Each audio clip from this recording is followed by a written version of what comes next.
de que efectivamente tenemos que trabajar en la modificación de determinadas figuras penales que a criterio de este Gobierno se contemplan de una forma que en el Código Penal que no son comparables con otras figuras similares que pueden existir en el ordenamiento jurídico europeo. Muy buenos días. Ejercicio de genuflexión de Pedro Sánchez al separatismo. María Jesús Montero ha confirmado en la tribuna de oradores del Congreso de los Diputados que llevarán a esa misma Cámara la reforma de varios delitos del Código Penal y entre ellos el de sedición. Pero ojo, que para que la ministra de los caramelos Ricola esto se justifica en que hay que homologar esas penas a los estándares europeos. Ahora, no cuando llegaron al Gobierno, ahora que necesitan el apoyo de sus socios golpistas para sacar adelante los presupuestos generales del Estado y aguantar unos mesecitos más a base de pagas y ayudas al más puro estilo ZP y que las encuestas le hagan a Pedro Sánchez volver a sentirse cómodo en el sillón presidencial. Que estos presupuestos nos van a costar mucho a todos los españoles es un hecho evidente. Culminar el acercamiento de presos etarras a cárceles vascas y navarras, unas elecciones oficiales de pelota y surf para el País Vasco y ahora se confirma esa rebaja del delito de sedición que beneficiaría a golpistas fugados y condenados. Esquerra, Bildu y el PNV. Otra vez, la pescadilla que se muerde la cola, el tú pídeme que yo te doy sin vergüenza alguna. Los huidos del 1 de octubre podrían volver a España y Oriol Junqueras recuperaría su habilitación para poder ser candidato en las próximas elecciones. Pedro Sánchez tiene las manos llenas para los que quieren destruir España y vacías para los españoles.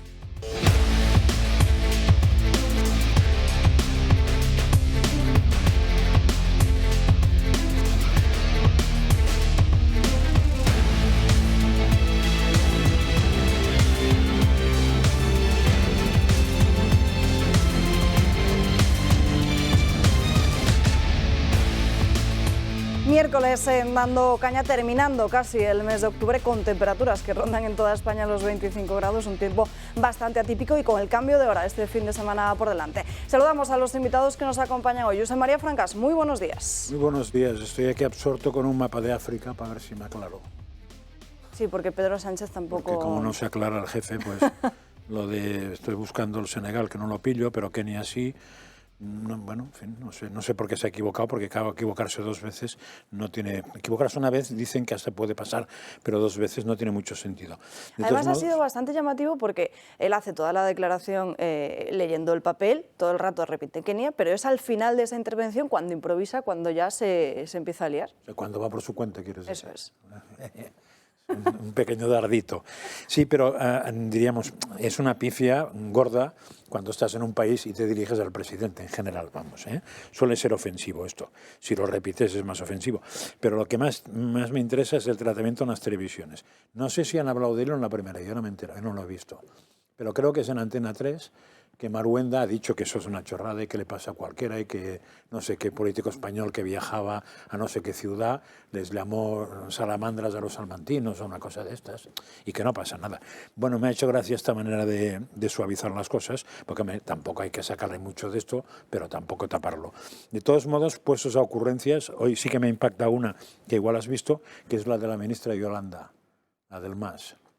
¿Cuál de ellas? La de que el paro, la indemnización por despido. Nos lo contará Ana Agullo, vale, pues en Crónicas de Manicomio, porque tiene tela también. Tiene tela y sobre todo lo que ha respondido el presidente de la patronal después de explicando lo que eso es de la época de Franco, entre otros, y que se había suprimido en democracia. O sea que es otra señora a la cual hay que aplaudir. Evito hablar de la ministra de Hacienda porque ya supongo que saldrá sola. Desde luego. Enrique Calvet, muy buenos días. Si usted lo dice, serán buenos, vamos, yo de Dros se lo deseo. Yo se lo deseo a la mesa y a los telepacientes. Pero suceden cosas muy preocupantes, a lo mejor no novedosas, pero muy preocupantes. Es decir, yo ya empiezo a dudar que las cesiones que hace al separatismo y al desguace de España este gobierno y la parte llamada socialista del gobierno sea para sacar los presupuestos. Yo no sé si está empezando a utilizar los presupuestos como alivino, como excusa, como coartada, porque realmente lo que quiere es poner o dar pasos de gigante hacia esa onírica e imposible nación de naciones, es decir, hacia la destrucción de España, porque Conceptualmente lo de la ley del deporte es insostenible. Insostenible, es el único caso en el mundo, ¿no? Porque te vienen contando, no, pero mira, las de fútbol de Inglaterra y las de rugby, por supuesto, que además son fundacionales. Sí, claro, pero esas no juegan nunca contra Gran Bretaña. Juega Escocia contra Irlanda, Irlanda contra Inglaterra, mientras que estas, la de pelota y la de surf, que no sé por qué la de surf tiene mayor arraigo en Vascongadas que en Andalucía, la verdad es que no lo sé. Bueno, va a jugar contra España, no contra Navarra, contra Murcia. Es una puerta abierta y ya ha dicho el Vasco que bueno, esto es el primer paso, pero nosotros aspiramos a todo a reconocer conceptualmente el desguace total, es decir, a reconocer que no son y además se pueden enfrentar. Eso es gravísimo. Lo de la sedición, además, una vez más basado en la mentira, porque ojalá aplicaran legislación homologable a la europea. Y estaría en la cárcel más de uno. Cosa que además no sé por qué les interesa tanto, chanza, a los separatistas, porque da igual, de todas maneras les van a indultar, o sea, qué más les da que les condenen, ¿no? Bueno, esto es muy grave, es decir, pues esto es más que unos tramos de renta por aquí, unos presupuestos que siempre son imaginarios y que lo único que importa es que Bruselas los dé. Eso es tomar medidas terminales, irreversibles para la continuidad del bien común de los españoles y no digamos ya para su mejora, al contrario. O sea, España es una realidad virtual. Y eso en época de crisis se paga con más dolor y más sufrimiento. Miguel Ángel Quintana Paz, muy buenas tardes. ¿Qué tal? Buenas. ¿Cómo lo ves? Pues, ¿cuál de los asuntos? Al que se refería Calvet sobre... Bueno, hay una mentira también sobre esto del delito de secesión, que hay que homologarlo con Europa y que, para empezar, toda esta idea de Europa suele ser bastante chafardera y bastante abstracta, porque ¿qué es Europa? Cada país tiene sus peculiaridades, no somos una excepción, hay lugares donde se castiga más, hay lugares donde se castiga menos, se le puede llamar, obviamente en castellano no se llama en ninguna parte, porque la palabra sedición pues es española, pero ponerle un nombre concreto seguramente es lo de menos. La idea es alguien que va contra la nación y alguien que quiere romper la nación, pues hay sitios donde sería castigado mucho, mucho, mucho más potentemente de lo que hemos hecho en España. Cadena perpetua en algunos. Claro, porque es que además es absurdo pensar que en Europa son lugares donde romper tu país, levantarte contra el gobierno, utilizar las instituciones del Estado en contra del Estado de Derecho, etcétera, etcétera, que sale gratis. O sea, esta idea es absurda y es una idea, sin embargo, que se está colando ahí en medio de toda esta maraña, pues como se suelen colar estas cosas, ¿no? Apelando a un ente abstracto llamado Europa, que ya digo, no existe. Existe la Unión Europea, pero dentro de la Unión Europea existen 26 legislaciones diferentes que pueden tener connotaciones muy, muy diferentes y además, en España, insisto, puesto que hemos tenido ya un caso concreto, sería razonable actuar en función de ese caso concreto, es decir, actuar sabiendo que esto no es una mera entelequia, que es algo que puede pasar y, por lo tanto, impedirlo, pero no parece que sea la voluntad del Gobierno, sino, de nuevo, engañarnos en medio de todo esto. Fran Carrillo, muy buenos días. ¿Qué tal? Muy buenos días. Anestesiada la población, comprados los sindicatos y subvencionados para tranquilizarlos a ciertos medios de comunicación, la autocracia avanza, que es la deriva de esta especie de poder fáctico y personal de un señor que ya utiliza las instituciones y el país a su antojo. España es un país paradigmático, es el único país del mundo cuyo presidente trabaja en contra de los intereses de la nación que gobierna y que dirige. Eso nunca se había visto, es decir, hay un golpe de Estado por parte de una serie de personas y el presidente del gobierno, en vez de apelar a la ley, al orden, a la Constitución, se pone de parte de los que han dado el golpe de Estado y en contra de las fuerzas y cuerpos de seguridad del Estado, que lo que hacían era proteger los derechos constitucionales de los ciudadanos de una parte del país, cuyos dirigentes estaban provocando precisamente ese golpe de Estado. Lo estamos viendo cada día. Yo no sé por qué me sorprende tanto que Podemos se ponga del lado de los delincuentes y que prefiera que se bajen las penas a los delincuentes. Es algo muy extraño en una formación como Podemos, ¿verdad? Nunca lo había hecho. Pero lo que sí me sorprende es que se hable muy poco de lo que han hecho los Kirchner españoles, Pedro y Begoña, que se dedican a ir por África a repartir subvenciones y a hacer negocios privados. Esto es lo que hacían los Kirchner, una fortuna millonaria en Argentina. Porque cuando tú ya crees que el país es tuyo, tienes las instituciones totalmente dominadas y controladas, tienes perfectamente a la población anestesiada, y sigo repitiendo que esto con otro gobierno las calles estarían ardiendo, aquí no pasa absolutamente nada. Y te permites el lujo de llevar a tu mujer sin explicación a un viaje oficial a un país para hacer no sabemos qué, a territorios a los cuales tú, sin explicación ni transparencia, has donado decenas de millones de euros, sin saber por qué, y está en el BOE, publicado, así que se puede consultar. Esos negocios privados alguien los tiene que explicar, esa falta de transparencia alguien lo tiene que explicar. ¿Por qué viajas, en calidad de qué viajas y para qué? Lo de confundir o no, le faltó decir viva Honduras, como el ilustre ministro Trillo. Bueno, pues eso alguien lo tendrá que decir. Yo ya no comento ni siquiera el esperpento parlamentario ayer de la ministra Mentira. Yo permíteme que no le llame Montero porque la he sufrido mucho y es una señora que no le dice la verdad ni al médico. Porque en toda la historia de la retórica parlamentaria los momentos de ayer fueron especialmente bochornosos.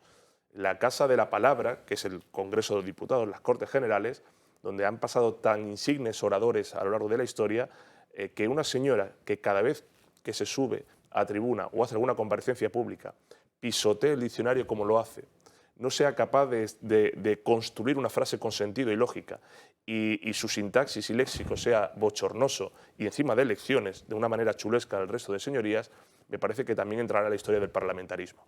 Pero además de todo es lo que dijo ayer, que había que apoyar los pactos de la Moncloa.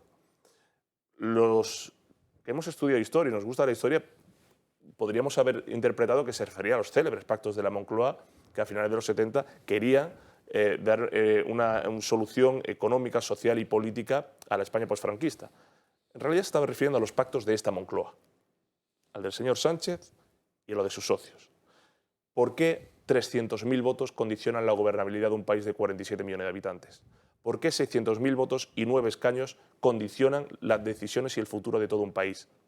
¿Por qué el precio de apoyar unos presupuestos es bajar las penas de una sedición? Son selecciones oficiales que compitan contra la única selección oficial que debe haber o acercamiento de presos condenados por delitos de terrorismo. ¿Por qué ese es el precio a pagar? ¿Por qué el resto de españoles tenemos que pagar esa locura autocrática de un señor que solamente está hipotecando económicamente el futuro del país y hundiendo moralmente a un país simplemente para beneficio privado? Esto es lo que yo creo que es lo realmente grave. Y ayer en el Parlamento pues se vio un esperpento más, porque en eso han convertido las Cortes, en un esperpento retórico y un esperpento político en sesión continua. Pero yo repito y termino. ¿Por qué no se investiga los viajes del señor Sánchez y la señora Begoña? Es que hay algo muy grave en todo esto. La señora Begoña Gómez va presentándose cada día ante empresas e instituciones de España como experta en la captación de fondos públicos y experta en la captación de fondos europeos. ¿Quién es el señor que reparte los fondos públicos y los fondos que llegan de Europa? Su marido. Oiga, esto es de república bananera. Esto es de república cocotera. ¿Cómo que usted se presenta como experta captadora de fondos públicos y la persona que se encarga de repartirlo y de dar la orden del reparto es tu propio marido? Esto provocaría la caída del gobierno. Hablaban del delito de sedición. En otros países está prohibido siquiera lo que ha pasado en Cataluña. Solo hay que ver la Constitución en Francia, en Alemania, en Italia, en Portugal, para ver que eso nunca podría haber pasado allí. En Portugal, entre otras cosas, porque se prohíben partidos que tengan ese tipo de principios. No se puede. Y Portugal no es un país de gobiernos neoliberales o de ultraderecha, porque ya me conozco a los clásicos. En Alemania hubo un tribunal que falló contra un intento de gente en Baviera, diciendo, no, oiga, es que esto vulnera la Constitución. Entonces, me da igual lo que diga un Estado. Vulnera la Constitución, no se puede. ¿Y ha pasado algo? Nada. En Francia que intenten los bretones o los corsos hacer lo que hicieron. No se puede. Aquí no pasa absolutamente nada, porque encima tenemos a un señor que con felonía absolutamente demostrada lo permite e incluso lo impulsa. Calvet. Sí, no.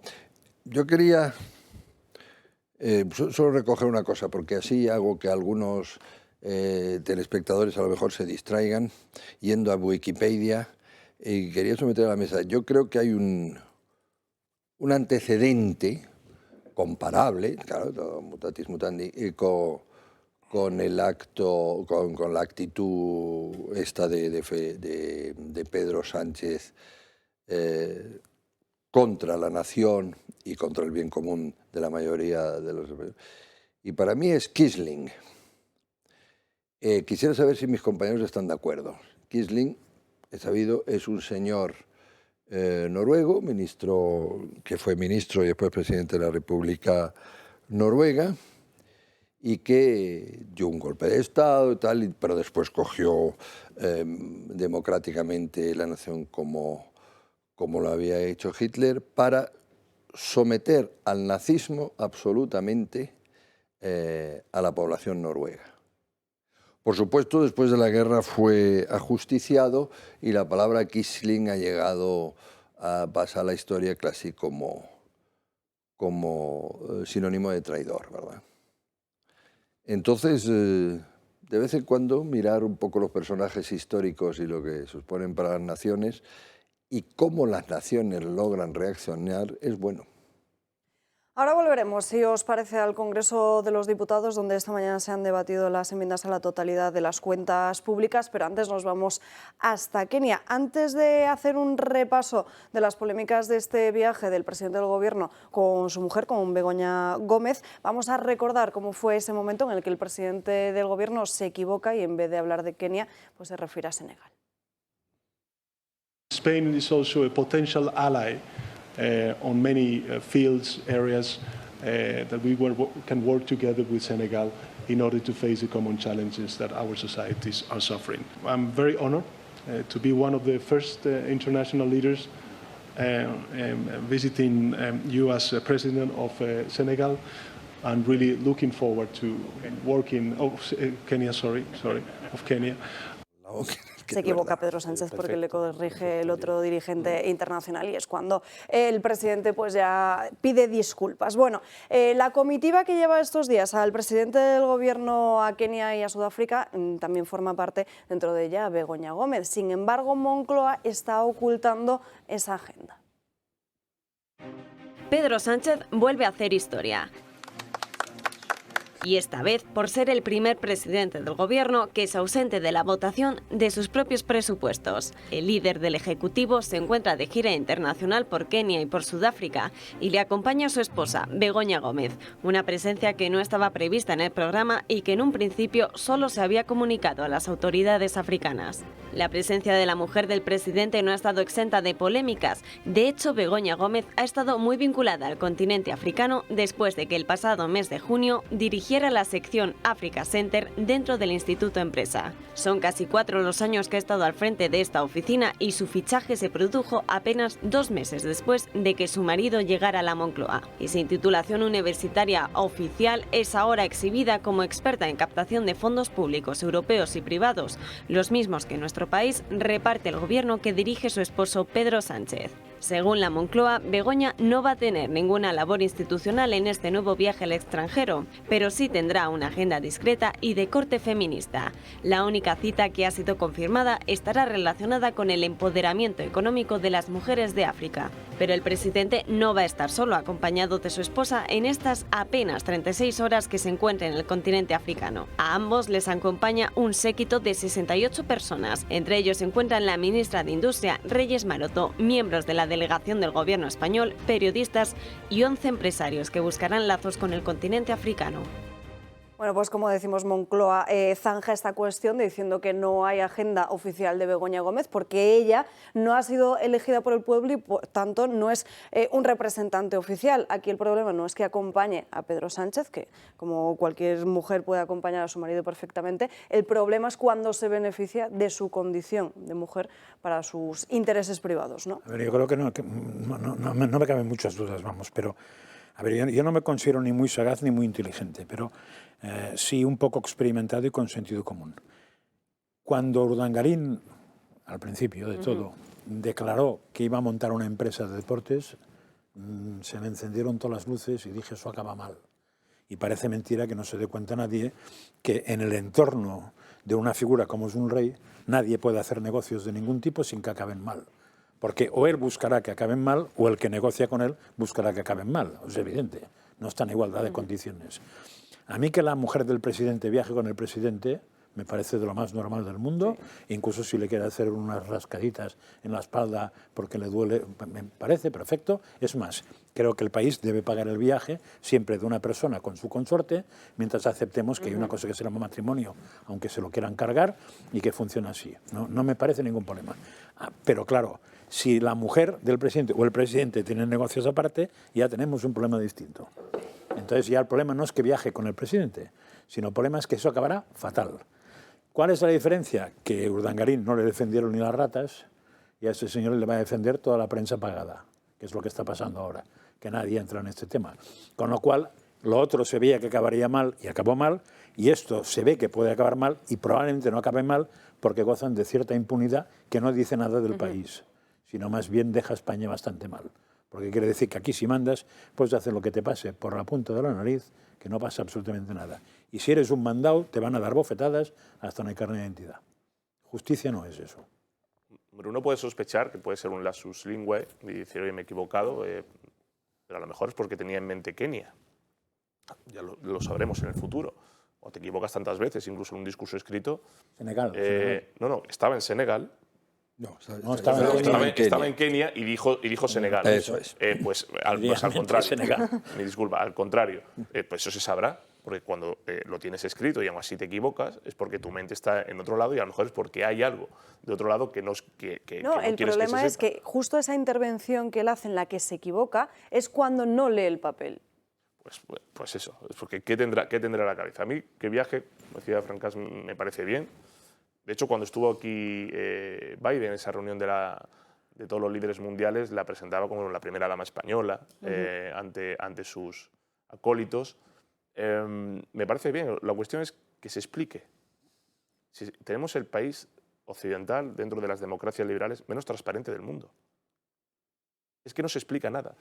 Ni para qué se va a un viaje, ni en condición de qué, ni por qué acompaña, ni por qué se movilizan los recursos que se movilizan. Nada. Es que se pregunta recurrentemente una y otra vez al gobierno para que dé explicaciones sobre ciertos viajes oficiales, y ya no digamos algunas cuestiones internas, y no contestan nunca. No sabemos dónde van esos recursos. ¿Por qué ahora mismo hay aprobado 2.000 millones de euros en 4 años para todo lo que es la política de acogida de inmigrantes? Sin explicarnos para qué es ese dinero. ¿Para acogerlos, meterlos en una residencia, como está pasando en muchos sitios, por ejemplo, de Canarias o del sur de España, y nada más? ¿O es para una política de integración, de impulsar que tengan un trabajo, o solamente darles lo que quiere Yolanda Díaz? ¿Por qué se le ha dado a un municipio, no sé si de Honduras o de El Salvador, 10 millones de euros? ¿En calidad de qué? ¿Por qué se ha dado a Guinea Ecuatorial 30 millones de euros? ¿Por qué se está dando a ciertos países dinero sin consultar a los españoles ni a los otros partidos que forman el arco parlamentario? ¿Por qué se destina ese dinero público sin transparencia? Lo tienen que explicar. No lo explica, ¿por qué? Porque es un señor que considera que él es el autócrata que gobierna este país, con la misma felonía que en su momento tuvo Fernando VII, de felón a felón. Bueno, pues eso es lo que tenemos. Entonces, que viaje, perfecto, pero que se explique para qué viaja. No, viaja porque es mi mujer, viaja como consorte, ya está. No viaja porque como representante o experta del mundo árabe, africano, no sé, conoce muy bien entonces nos acompaña en calidad de eso, perfecto. No, porque resulta que quiere vincular su nombre en el futuro para cuando dejemos la política, pero que lo expliquen, es que no lo explican. Entonces, todas estas cábalas lo hacemos porque sospechamos del personaje, claro que sospechamos del personaje. Entonces, tenemos ciertas dudas y serias dudas de que ese viaje oficial haya sido para cualquier cuestión diplomática que beneficie a España. En absoluto va a beneficiar a España ese viaje. Todo lo contrario, va a perjudicar al erario público. Quintana Paz. Sí, bueno, es que tampoco, yo sinceramente el lapsus tampoco le daría tanta importancia. Rajoy tuvo algo así como 387 lapsus y, bueno, no sé, creo que a veces indican cosas, a veces simplemente indican agotamiento, a veces podrían indicar una tercera cosa, pero que no tenemos ni idea de cuál es, no tiene mayor importancia. La sustitución de la figura porque en el fondo lo que hace la esposa del presidente es sustituir la figura de la reina. Es un poco el juego, ¿no? El consorte, como decías tú, pero bueno, en realidad no es más que el esposo, el cónyuge de un presidente del gobierno, de un primer ministro, pues no tiene una función ceremonial por supuesto puede acompañar, obviamente no vamos a olvidar que alguien tiene una pareja con la cual puede pues eso, viajar y que puede también confiar para pues, descansar en sus momentos. Pero aquí estamos jugando otra liga, estamos jugando la liga de que en este caso la esposa hace funciones representativas, es presentada como primera dama, lo decías tú, es presentada como una especie de sustituta de la representación que pueda tener España. Y esto es lo que me parece preocupante. Si a esto se le añade las dudas sobre cuál es la función real que hace tiempo que hace Begoña Gómez, porque ya se le montó un chiringuito en una universidad hace un tiempo, que estaba relacionado con África, pero ya no tiene ninguna formación relacionada con África. Es más, no tiene ninguna relación universitaria. Con nada. Entonces, darle un cargo en una universidad donde va a tener por debajo a académicos, a alguien que ni siquiera es académica, que ni siquiera no es académica, que no tiene una titulación, pues es muy sospechoso. A partir de ahí, que haya métodos para que ese puesto, ya digo, en sí mismo inútil, en sí mismo muy dudoso, sea origen de fondos, pues obviamente es una de las sospechas que podemos tener. Por lo tanto, son tres cosas, ¿no? Un desprecio de la función de la esposa del primer ministro de otros países, aquí lo llamamos presidente del gobierno, pero es equivalente, un desprecio de esa función que se intenta arrogar funciones del jefe del Estado, un desprecio del mundo académico, del mundo del saber, y una sospecha de que obviamente dedicarte a un asunto que tiene que ver con lo que reparte tu marido, pues hay obviamente una sospecha razonable. Son tres puntos muy peligrosos. Calvet. Sí, bueno, son de varias cosas. Yo... Lo de la chanza del Senegal, que está precisamente en la otra punta del continente. Sí, pero vamos, ya no necesito yo muchas chanzas más para saber el nivel intelectual del doctor Sánchez, que ese sí es académico, vamos, es universitario y doctor, como todo el mundo sabe, y que otros hayan habido que confundieran Honduras o las meteduras de paz del inenarrable Rajoy, solo me hacen ver la lamentable situación en la que ha llegado la clase política en España, ¿no? Que no se puede ser más mediocre e inculto. Pero dicho esto, después está lo de la mujer del César famoso, ¿no? La mujer del César no solo tiene que ser pura, sino parecerlo. Bien, parece que esta señora, por lo menos en ciertos medios, no lo parece. Bueno, pues debería cuidar eso. Ahora, yo no me apunto casi nunca, sin pruebas, sin haber analizado cosas. No quiero caer en calumnia y tal, luego no lo sé. Lo que sí es cierto es que lo que está haciendo en estos momentos esta pareja presidencial lo suelen hacer los jefes de Estado, es decir, Biden suele ir acompañado, vamos, Biden y Trump, etcétera, Macron también, pero no su primer ministro, ¿eh? Entonces, certero lo que dice don Miguel Ángel, de que hay una especie de pequeña usurpación de imagen que se acrecienta en lo que sí me parece que está muy mal, que es que si va cogiendo ese papel de primera dama, como que se puede hacer porque Macron después de todo tiene poderes ejecutivos, Biden para qué contarte y tal, que no tiene el rey de España, pero que sí tiene el primer ministro, o el presidente de gobierno para ser más exacto, hombre, sí tendría que tener una agenda, que esas sí que las tienen y además las publican. La señora de Macron se va a reunir con la no sé qué, no sé cuánto, y va a visitar el asilo de no sé qué. Claro, eso debería hacerse. Una agenda pública, ¿no? Sí, una agenda pública, claro. Porque agenda yo creo que tiene, en otro sentido de la palabra. Además tiene un gabinete a su servicio para eso. O sea, que no. Prometieron que la iban a crear. Sí, pero no. Entonces, yo ya las sospechas de esto, pues ya fue bastante feo lo que se hizo en la universidad.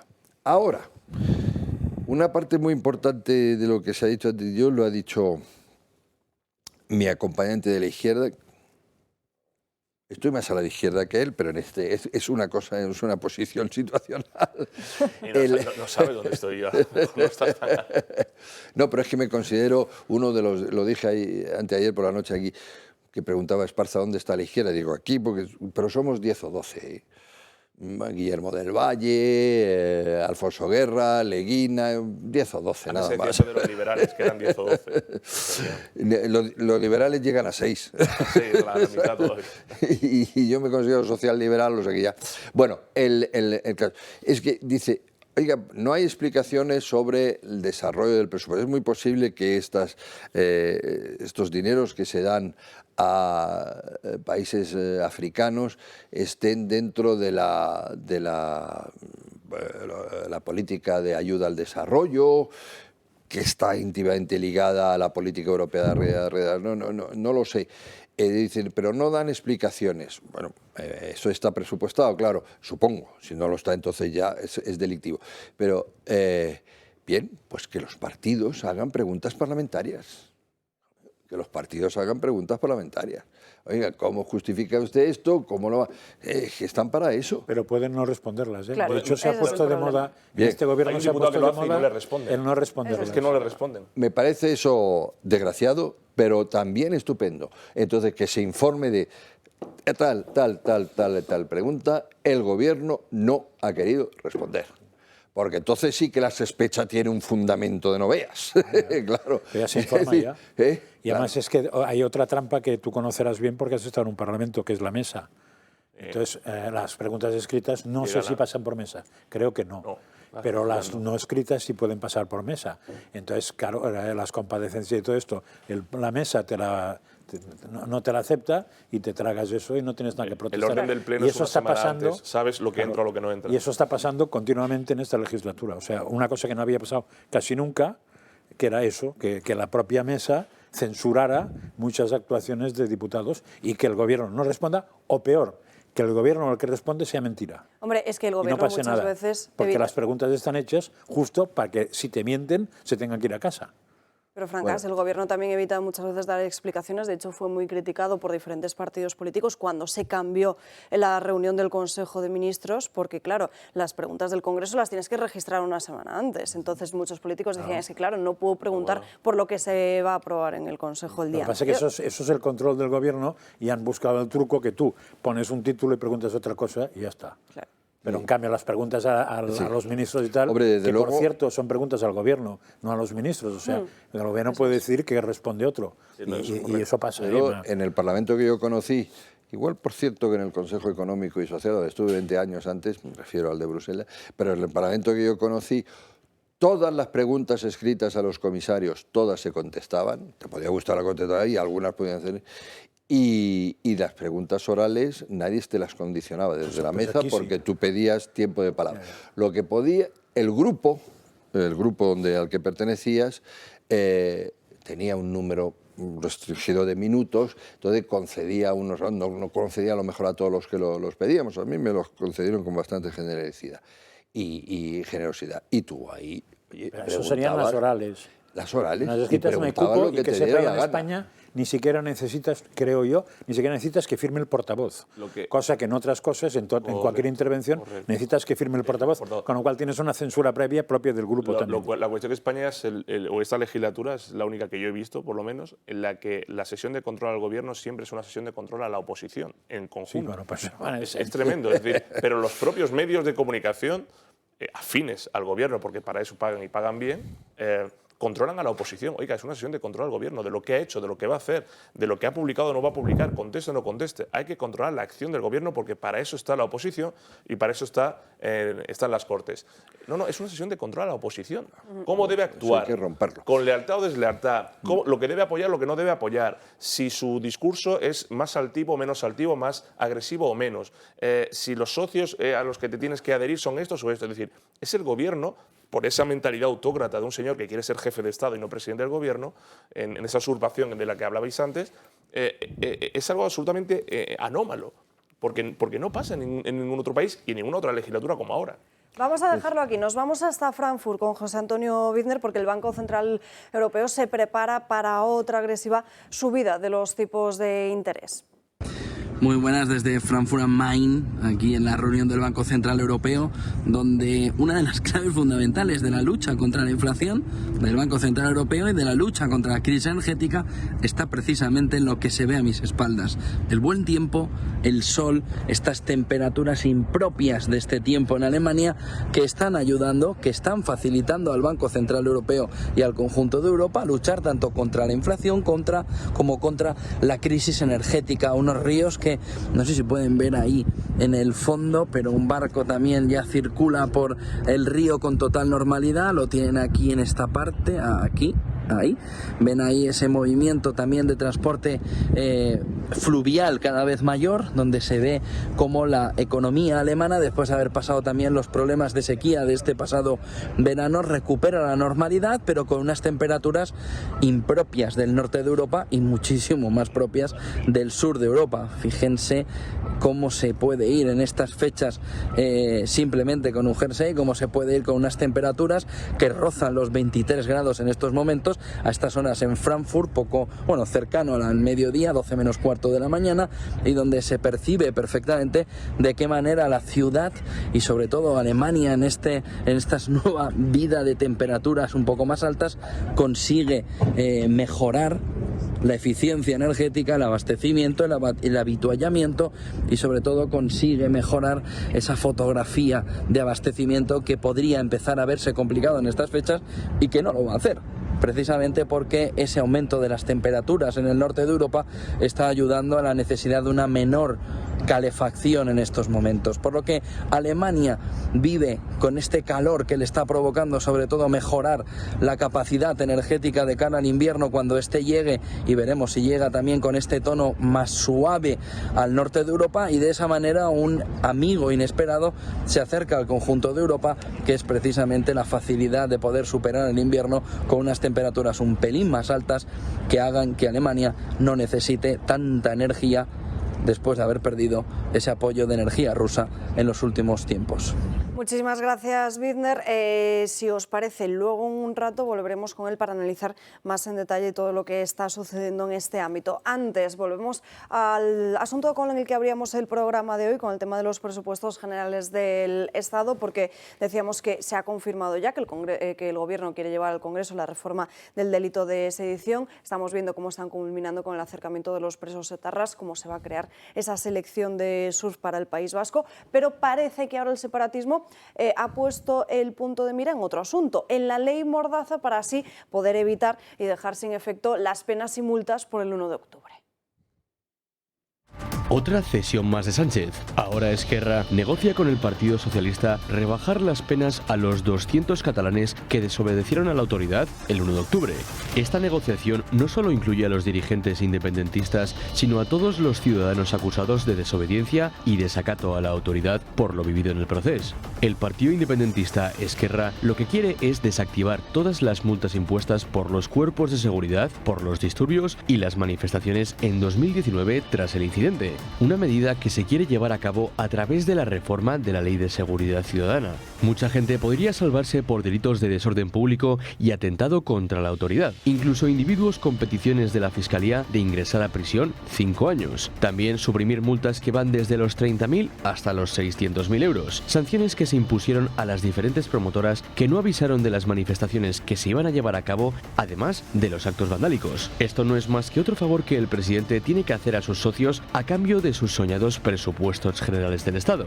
A esto se le suman las reducciones en las penas por el delito de sedición de los líderes del proceso, además de las exigencias de los simpatizantes de ETA y su propuesta de evacuar a los guardias civiles del País Vasco y Navarra, sumado al logro del PNV en el que el gobierno autoriza la creación de las selecciones vascas de surf y pelota vasca, sin representación alguna a España. Pues bien, estos son los extremos que llega a tocar el gobierno únicamente con un objetivo: los presupuestos generales del Estado.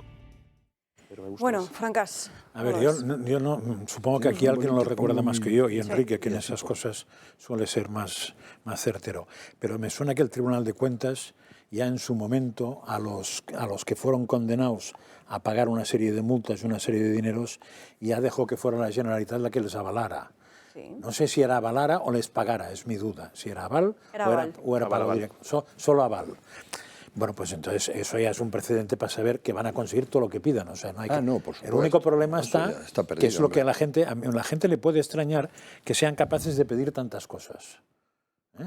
Pero que no se extrañen porque hay mucha gente dedicada solo a pensar en qué pueden acabar jorobando al Estado. O sea, así como el Estado no dedica a pensar nada en qué puede ganar la batalla contra el nacionalismo o contra el separatismo o contra el secesionismo, para ser más claro, el secesionismo tiene mucha gente dedicada desde mucho tiempo atrás, o sea, estaríamos hablando desde el año 80, equipos de gente preparada para ir viendo en cada ámbito cómo va avanzando, tic, tic, tic, tic. Y se cumple perfectamente, porque el contrario está a por uvas, en lo mejor del caso.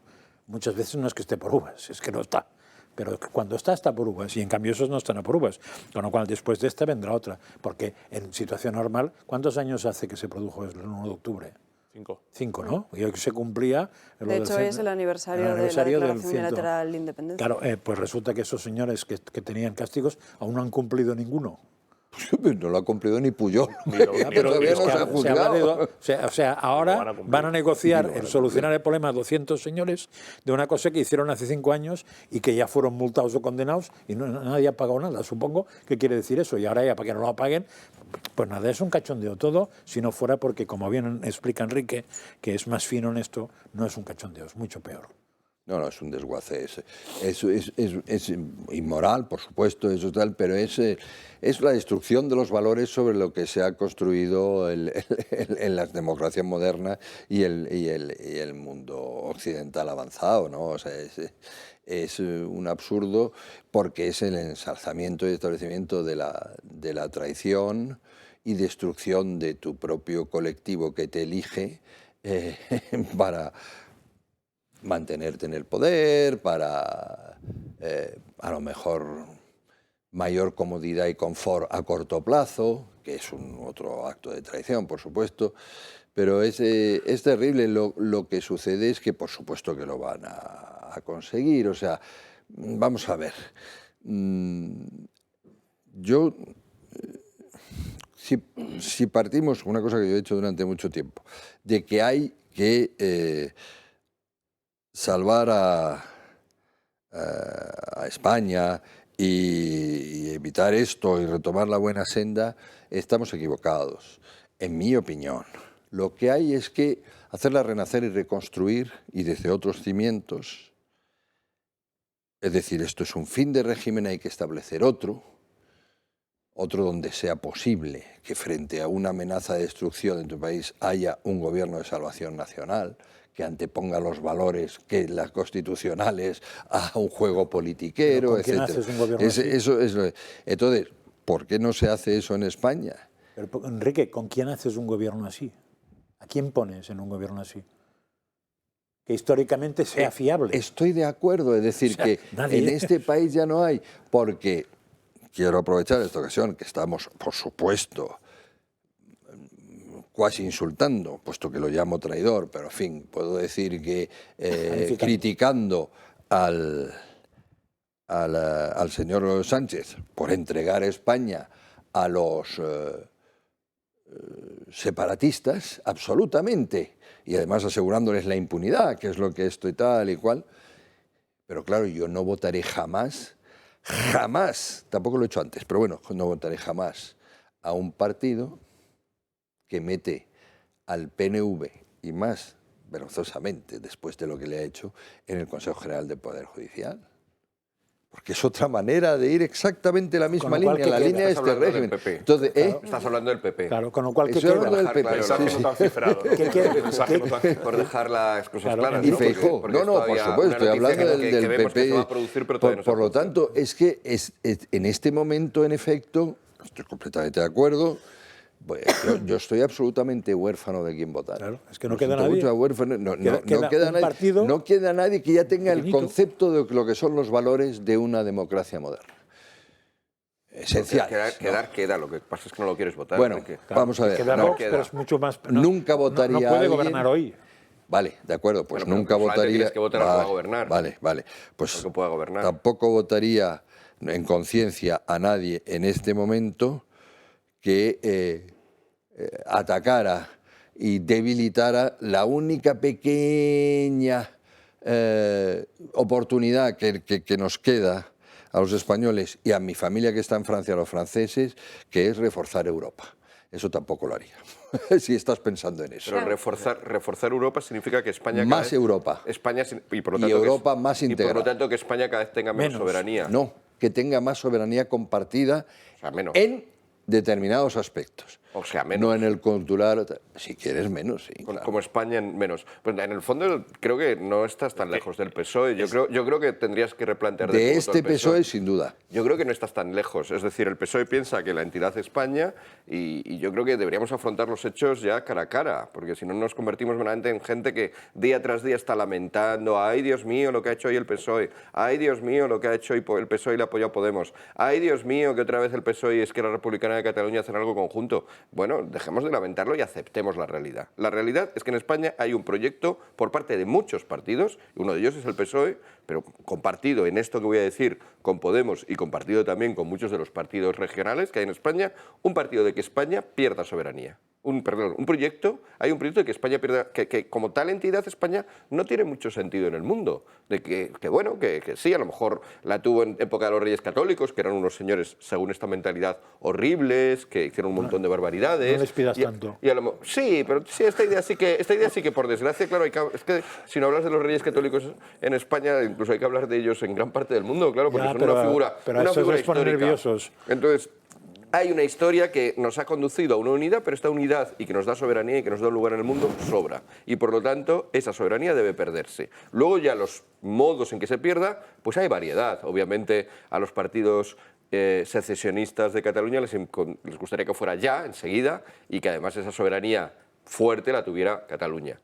Otros, como el PSOE, pues piensan en una especie de confederación, también lo dicen claramente. O sea, yo es que creo que ya deberíamos decir, esto es el PSOE, y dejar de señalarlo cada vez que lo dicen como si fuera una novedad o cada vez que hacen algo, uy, Dios mío, lo que hacen. No, hacen lo que quieren y aceptémoslo. El PSOE quiere una especie de confederación de comunidades autónomas, algunas de ellas con mucho poder, porque serían comunidades autónomas que tendrían todos los derechos para decidir dentro y además decidirían sobre el resto. Otras comunidades autónomas tendríamos menos poder, por ejemplo, la Comunidad de Madrid no podría ni siquiera decidir sus propios impuestos. Federalismo asimétrico. Eso, es un término, por cierto, que no existe en el mundo. No. Pero bueno, pero para España valdría esta asimetría que significa unos mandatos. Vale, este es el proyecto.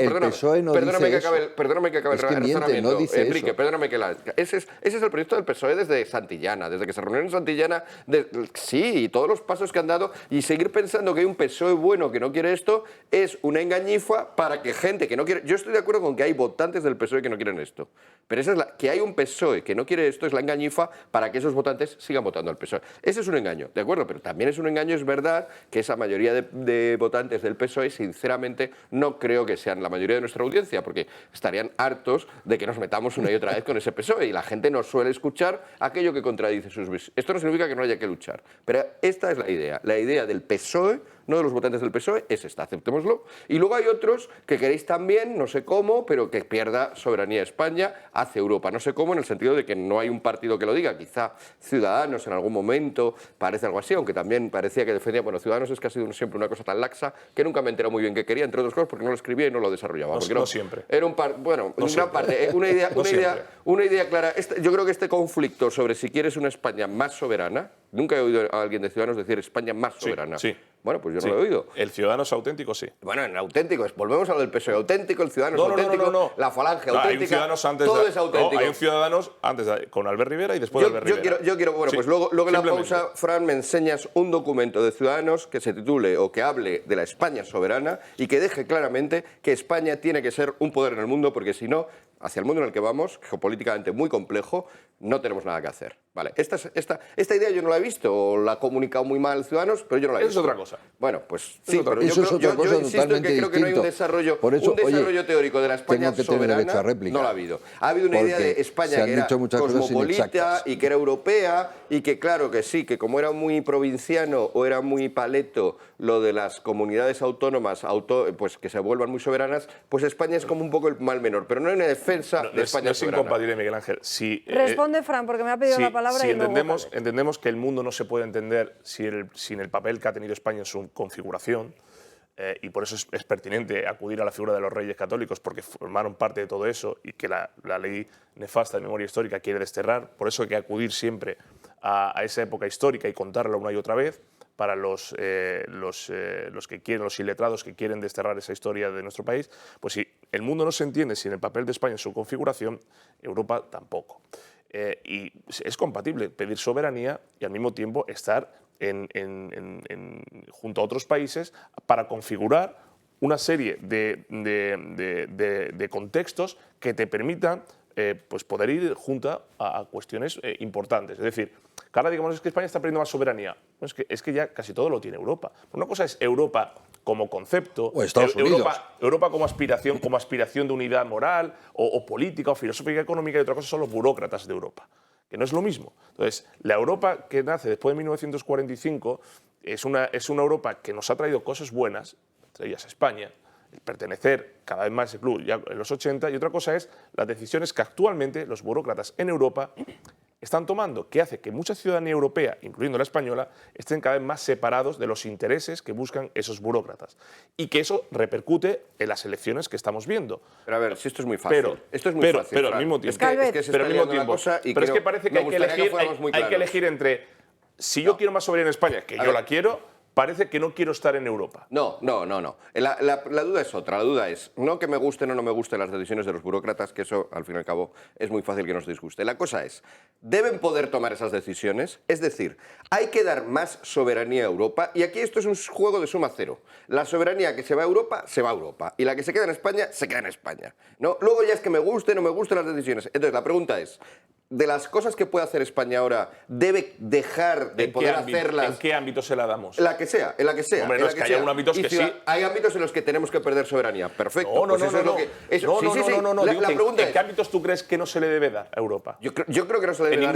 En ninguno ya. Yo creo que ya ha bastado de delegar soberanía europea. Y la política económica tampoco se ha marcada por el Banco Central Europeo. La política europea ya tiene un montón de atribuciones y no quiero que tenga más. Yo creo que la Europa ideal es la Europa inicial, pensada, efectivamente. La Europa, me refiero a la Comunidad Económica Europea, Comunidad del Carbón y del Acero. O sea, hay una Europa inicial que lo que piensa es los países soberanos se unen para cosas que libremente, en cada caso concreto, deciden que serán más fuertes juntos. Y en eso yo creo que estamos de acuerdo todos. Pero esa no es la realidad ahora. Digo que esa no es la realidad ahora. Esa no es la realidad ahora. La realidad ahora es que Europa ha cogido mucha más soberanía y quiere más. Y Ciudadanos siempre ha hablado de dar todavía más. Y el PSOE quiere delegar, o Europa o las comunidades autónomas, también más soberanía. Y si esto nos gusta, perfecto, pero hay un montón de partidos a los que votar. No digamos, es que no tengo partido al que votar. Hay un montón que deciden eso. Y luego hay la opción, que no me habéis dejado dar la alternativa.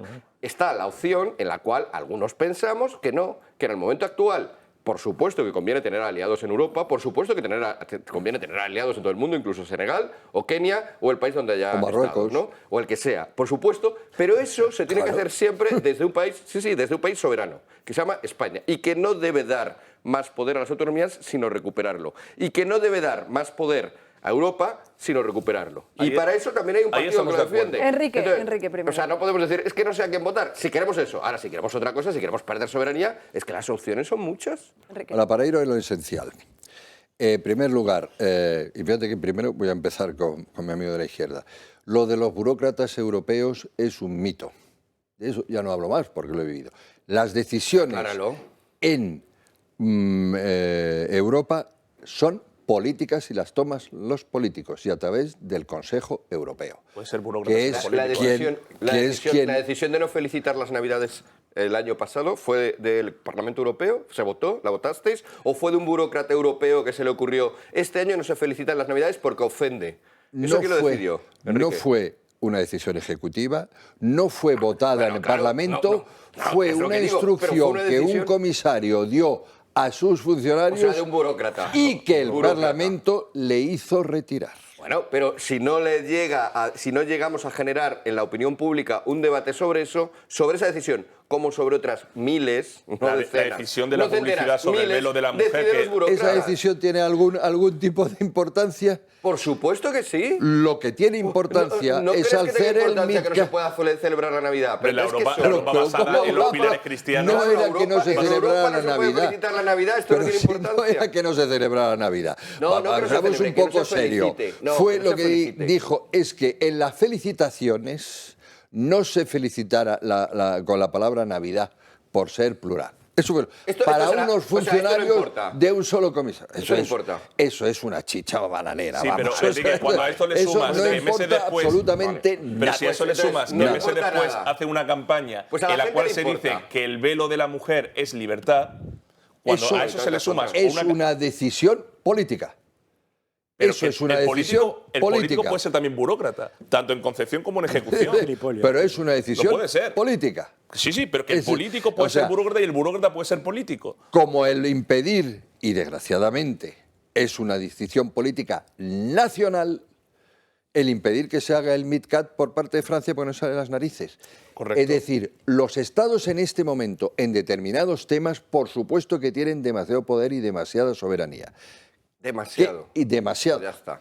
Pues perdamos hace falta más y mejor Europa. Y desde luego, ¿en qué áreas? Yo te las digo. En defensa, tenemos que tener una política de defensa europea.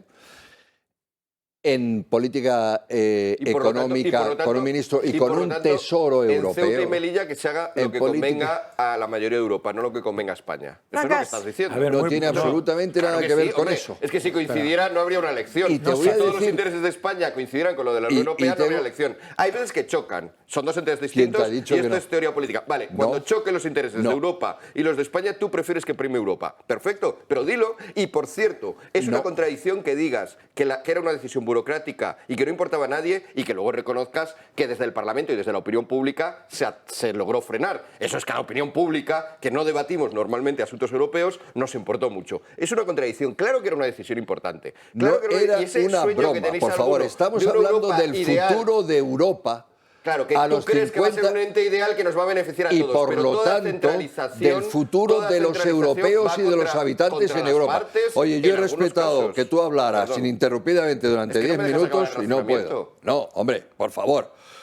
Mi razonamiento es que tú prefieres que entonces, los intereses europeos si habla a los solo españoles. uno, pues muchas gracias por invitarme aquí, pero para lo que se me paga no vengo. Tú prefieres los intereses europeos, cuando chocan con los españoles, prefieres que primen los europeos o los españoles. Responde a esto y ya me callo. ¿Lo prefieres? En absoluto, porque los españoles y los europeos es lo mismo. No, esto es falso. Es exactamente vale, pues sí, lo mismo también. Y los en de los Cataluña temas esenciales. Esto es lo que dice el PSOE, que los de Cataluña independiente y los de Igual que los de España Texas y los de los americanos es lo mismo. No, no es cierto. Y los de California y los de los americanos es lo mismo. No es verdad. Absolutamente. ¿Puedo poner una cuña publicitaria muy rápida? Pues estaría bien y terminamos este debate porque todo lo que estáis diciendo. Lo que yo quiero, tengo que terminar por lo menos diciendo esto. Lo que yo quiero es que España recupere soberanía. Yo quiero que un general español sea el presidente, el jefe del Alto Estado Mayor europeo. ¿Por qué español? Yo quiero que las figuras como de Guindos, independientemente de lo que se valora al personaje, se repitan mucho más y que las instituciones europeas sean en español. Porque ahora no tenemos ninguna soberanía. Somos un protectorado y una nación asistida económicamente. No tenemos ninguna soberanía. Ahora mismo tú no puedes defender Ceuta y Melilla si la OTAN no lo quiere. Si hay un ejército europeo, lo defenderás. No, igual que la OTAN, exactamente igual que la OTAN. ¿Puedo poner la cuña? ¿Puedo poner la cuña española?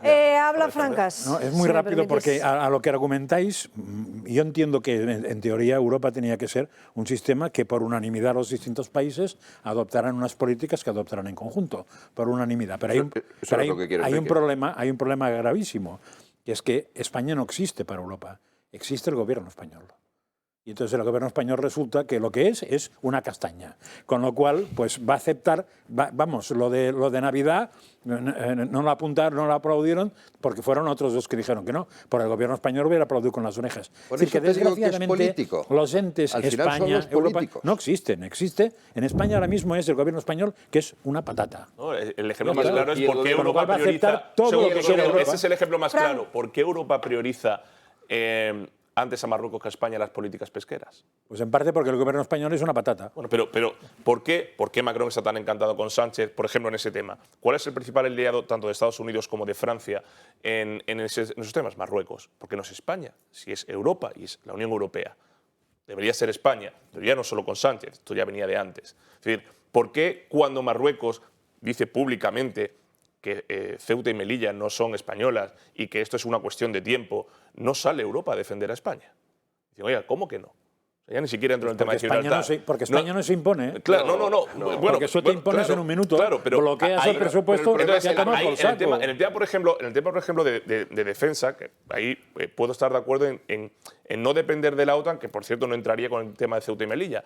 Pero si yo tengo que defender mis fronteras, yo no tengo que llamar a Bruselas para defenderlas. Yo tengo que tener la soberanía para poder defenderlas. Si a mí dan un golpe de Estado en mi territorio, yo no tengo por qué preguntar a Bruselas si puedo defender mi territorio. Lo tengo que defender. Yo, si hay una persona que comete un delito y el Estado, que es el que tiene el monopolio legítimo de la violencia, porque para eso se lo hemos conferido, tiene que actuar, yo no tengo que pedirle permiso a Bruselas para algo que está pasando aquí, porque entiendo que Bruselas no llama a Madrid cuando tiene que tomar una decisión. Cuando digo Bruselas, París, Roma, no llaman a Madrid. Por lo tanto, ¿por qué Madrid tiene que llamar? Entonces, no llama, simplemente hace lo peor que puede hacer, que es y aquí vamos a dejar todo. este debate porque nos tenemos que ir a una breve pausa de publicidad para la vuelta. Ver a Ana Gullo con sus crónicas de manicomio. Y les recuerdo, esta noche Rocío Monasterio en El Gato al Agua.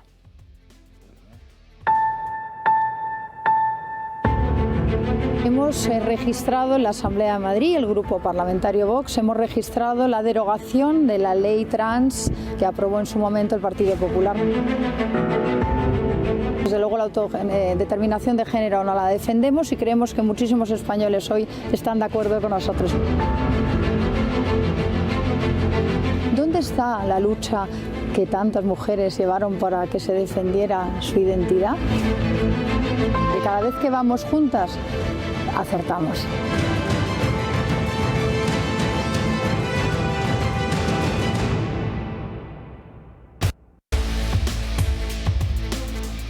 Ya estamos de vuelta en Dando Cañas. Antes de seguir hablando de más asuntos, Ana Gullo con las crónicas de manicomio. Buenas tardes. Muy buenas tardes, Alba.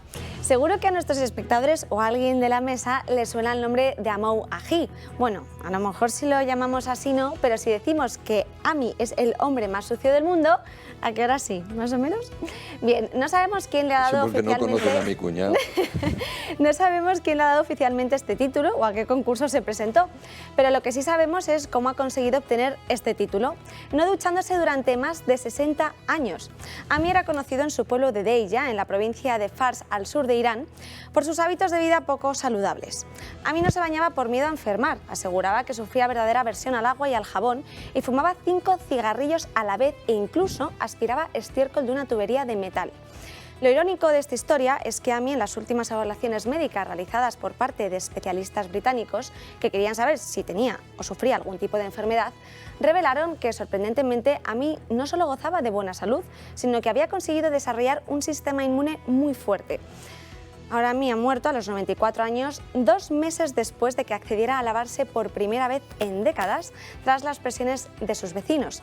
Aunque lo más probable es que el deceso estuviera relacionado con su dieta a base de carne podrida y agua en mal estado que bebía de una vieja lata de aceite.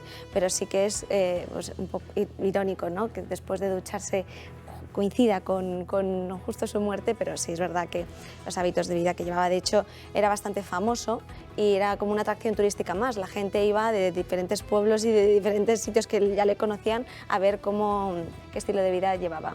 Las imágenes corresponden al chico este. Sí, sí, sí.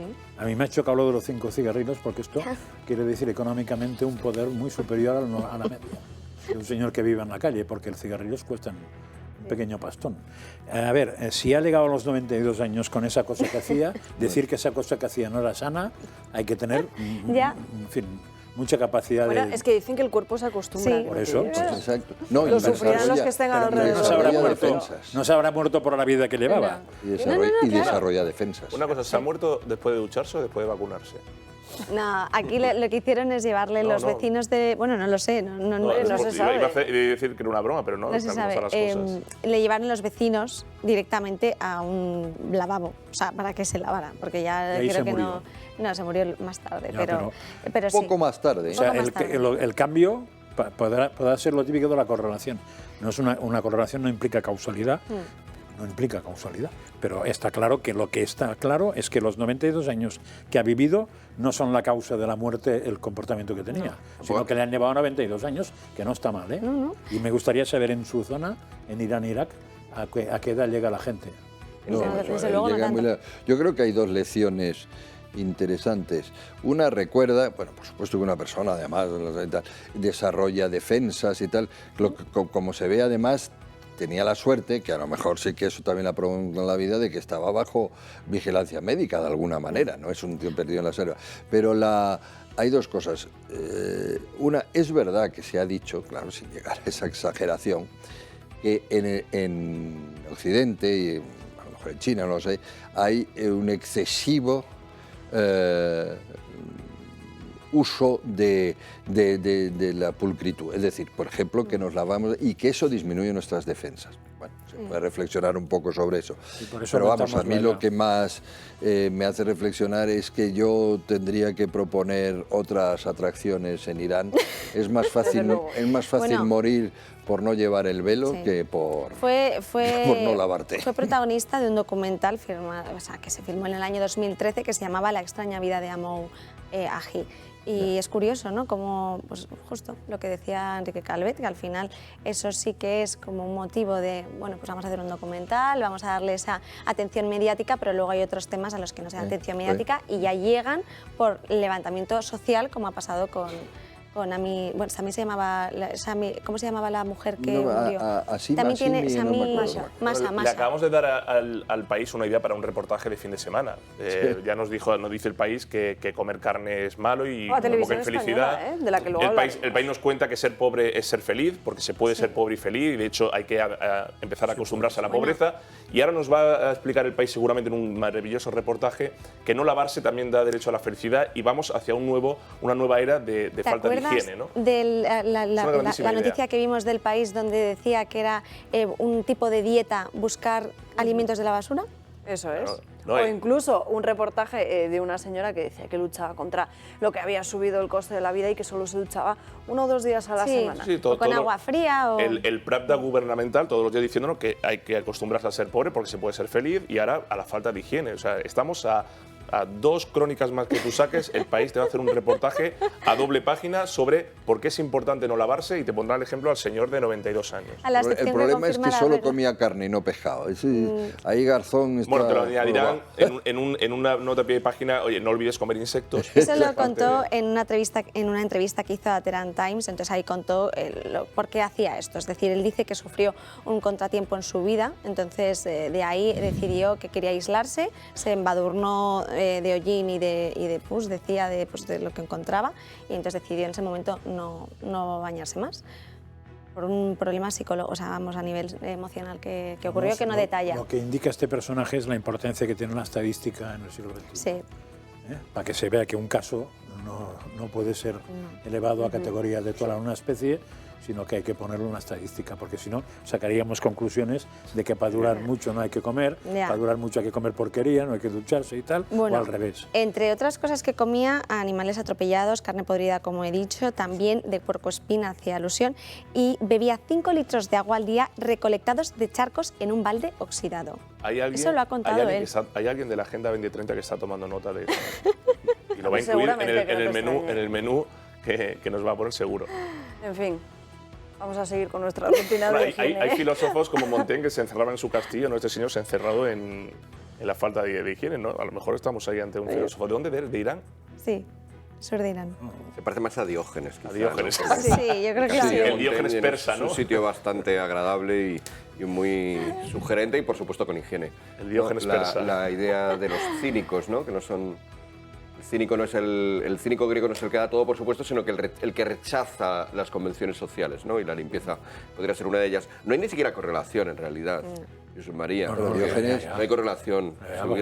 Es un caso. Es una falacia más fuerte. Es la falacia de post hoc. Bueno, a lo mejor a raíz de este caso salen más casos. Porque claro, ¿quién te cataloga como el hombre más sucio del mundo? ¿O cómo llegas? Por eso decía que no conoces a mi cuñado. Miles de casos, controlados, un montón de personas a las que se le prohíbe limpiarse. Sabía de medicina. Dales tiempo.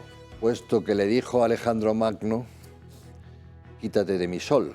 Cuando Alejandro Magno en su barril le fue a preguntar, ¿qué quieres, hombre sabio? Te daré lo que quieras. Y dice, quítate de mi sol. Luego sabía evidentemente que someterse al sol, cosa que este hombre probablemente hacía mucho, es muy beneficiario para la salud. Ana, ¿qué otra noticia nos traes hoy? Yolanda Díaz se ha propuesto conseguir un reto más en el ámbito laboral, implantar un despido reparativo o restaurativo. Esto, que suena muy bien, significa que las indemnizaciones por despido se van a calcular o quiere que se calculen en función de la situación personal y profesional del trabajador, diferenciando en las indemnizaciones cuestiones como el género o la edad o incluso la familia que tenga la persona objeto de despido. Es decir, que la cuantía de las indemnizaciones sean a la carta por antigüedad, edad, renta y género. Según la vicepresidenta segunda y ministra de Trabajo, un despido no es lo mismo para un joven de 20 años que para un padre de familia mayor de 45. Vamos a verlo.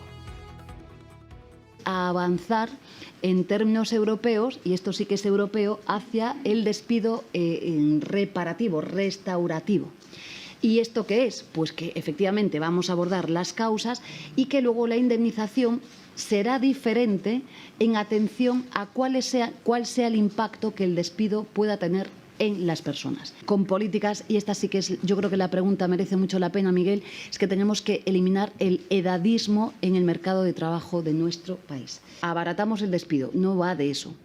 Entonces, efectivamente, la doctrina ahí es diferente, es una lógica de indemnización restaurativa en la que, obviamente, va a ser también el diálogo la que incorpore los elementos, porque tú estabas hablando con razón de la antigüedad y el criterio que planteaba Miguel y los dos de la edad, pero estoy segura que el factor género, influye.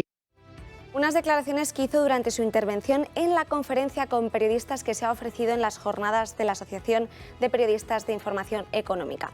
En último término, ha considerado, como hemos escuchado, que se debe eliminar el edadismo del mercado de trabajo en España. Se refiere a que aunque haya, y se habla mucho de los jóvenes en el mercado laboral, el problema está en los mayores de 45 años. Quiso puntualizar que en concreto en España hay 1 millón de personas mayores de 45 años en esta situación a las que no se les da ninguna oportunidad cuando están en su mejor época profesional. Pero entonces, ¿dónde queda el principio de igualdad de nuestra Constitución? Porque si todos somos iguales ante la ley, ¿cómo se aplicaría en este tipo de cuestiones? Y lo peor de todo es que intentan meter también el género. De alguna forma está queriendo decir que una mujer tiene más dificultades que un hombre a la hora de encontrar trabajo, o peor aún, está queriendo decir que las mujeres somos peores que los hombres y por eso necesitamos una ayuda mayor.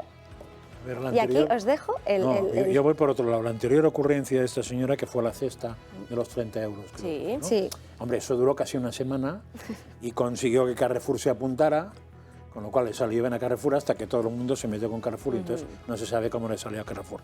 Esta durará una mañana probablemente porque ya... Pero no veo a ninguna empresa planteando esta idea. Eso, la gilipollez es superior, ¿no?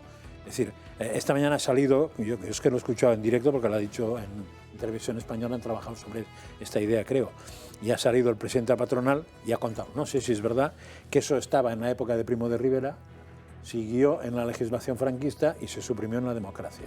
Bueno, a mí me da igual si lo puso Primo de Rivera, Franco o doña Flores, Lola Flores. Lo que está claro es que si esa señora tuviera cabeza, poquito, pensaría, si yo pongo el despido proporcional a la persona más cara de despedir será la más fácil de contratar o la más difícil de contratar. Claro. Con ese pequeño planteamiento, lo que has pensado te lo puedes meter donde te quepa, pero quédatelo en casa. Es que ahí sí que habría un sesgo y una diferencia a la hora de contratar a una persona u otra. Nadie va a contratar al que sea caro. Si la gente de 50 años, cuando la despides, tienes que pagar el doble de un tío de 18, todo el mundo contratará a gente de 18 o lo obligarás a contratar a gente de 50 y entonces buscará un sistema para no contratar a gente de 50, que es cambiar la empresa. O sea, es que... ¿De verdad crees que una persona que con sus decisiones ha provocado que en el último ejercicio haya 30.000 empleos menos en el sector privado y más de 60.000 nuevos en el empleo público, es decir, que cada vez el sector privado hay menos gente que contribuye a mantener a más gente del empleo público, ¿se para a pensar esas cosas que acabas de decir? Evidentemente no. Esta señora lo hace con una retórica bien pensada, bien buscada, aunque no diga absolutamente nada, porque viene un año electoral en el cual tiene que comprar a la gente que ya está anestesiada, la va a anestesiar todavía más con este tipo de cosas. Yo creo que no sabe lo que significa edadismo. Creo que ni lo sabe. Se la habrán puesto. Es una palabra Tiene que nueva ver para con mí. la edad, ¿verdad? Sí. Tú dilo y queda muy bien, ¿no? Porque es una señora que está acostumbrada a decir muchas cosas y no decir nada. Y ahora estaremos otra semana o 2 semanas, lo que dure el tema mediático, hablando de la nueva ocurrencia de una señora que no sabemos para qué está ahí, porque lo único que ha contribuido con el Quisling, el felón de Moncloa, que es el que lo permite todo, que en España la pirámide que hace que el sector privado soporte al sector público sea cada vez más desequilibrada. Y eso es lo que vamos a tener que pagar. Pero como le da igual, bueno, pues a soltar chorradas. Dice que bueno, no le toca, ya luego ella seguía comentando sobre este asunto, que no le tocaba a ella decirlo, pero que lo estaban sopesando y lo que quieren es que este tipo de causas entren ya dentro de la reforma. Me veo obligado a soltar algo que nadie del Consejo de Ministros quiere decir, pero voy a sacrificarme por todos mis compañeros y lo voy a soltar yo, ¿verdad? A ella, si es Lo ministra ha dicho, de Trabajo. pues justo, porque tampoco lo va me a quería prolongar en las intervenciones para que no se me alargase, pero lo dice. Entonces, Dice va a decir que ahí? dice, bueno, no me compete a mí decirlo, pero lo lanzo. ¿Pero quién va a decidir La que a tiene quién un se proyecto despide? político nuevo que tiene que vender es ella. El resto ya tienen el proyecto. Pero ¿quién va a decidir a quién se despide? Lo va a decidir ella, en condición de que, en función de que, y si hay un tema de salud y si es una persona que quiere... ¿Quién va a decidir aquí el tema del despido? Una ley No, pero no, donde pondrá casuística.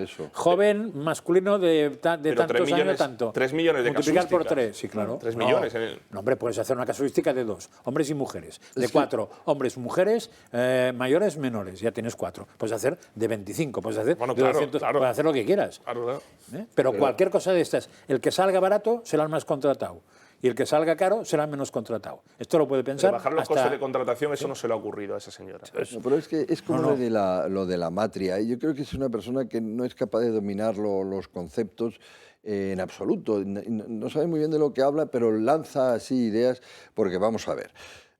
Lo primero que tienes que saber es que la indemnización, porque yo creo que lo que está hablando es de indemnización, subir o rebajar la indemnización por despido o cese de actividad, pero como lo quieras llamar. personalizarla. De eso, solo de pero personalizarla. Entonces, primero, que es por antigüedad, eso ya está. Sí. O sea, eso no lo vas a hablar, claro, porque Algo tú vas obvio. acumulando derechos hasta cierto... Eso, y tal, pero olvídate. Entonces, sería lo que habla del edadismo. O el género que lo dice. No, sería a lo de la antigüedad. No, pero ahora voy al género. A lo de la antigüedad, añadirle más características Claro. o más calificaciones para cambiarla. Es cierto que es un drama hijos, si no tienes absoluto hijos. en España los mayores de 45 y de 50, incluso porque ahora la edad laboral de 45 que están en paro, porque evidentemente es una edad mucho más... pero eso se lleva haciendo y se tiene en consideración, pero no haciéndolo recaer en la empresa. Se va haciendo con ayudas estatales y por supuesto, si se hiciera bien, además, con agencias de recolocación importantes, formación bien hecha, o realmente que hubiera formación y no de tal. Pero bueno, no le haga recaer sobre la empresa, que entonces es que nunca jamás va a coger precisamente a una persona mayor.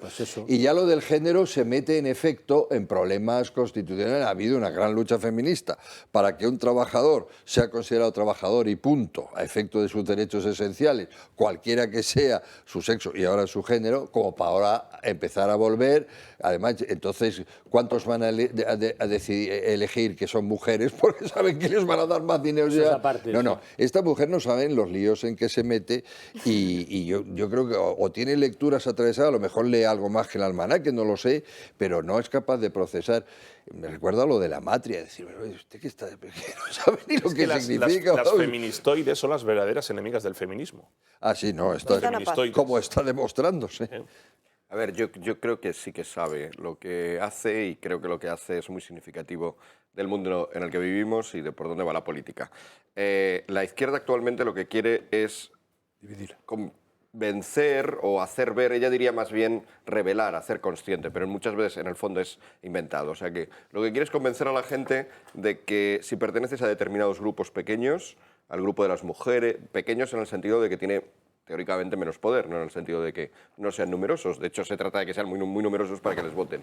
Si conviertes a ciertas minorías, a ciertas identidades, de que estás fatal por culpa de cómo va el mundo, ellos te van a ayudar y van a conseguir tu voto. Entonces, uno de esos grupos, ¿cuál es? Las personas mayores de 50 años o de 45 o de la edad que sea, que tienen la dificultad de acceso al mundo laboral. Llega Yolanda Díaz y les dice, yo os voy a ayudar.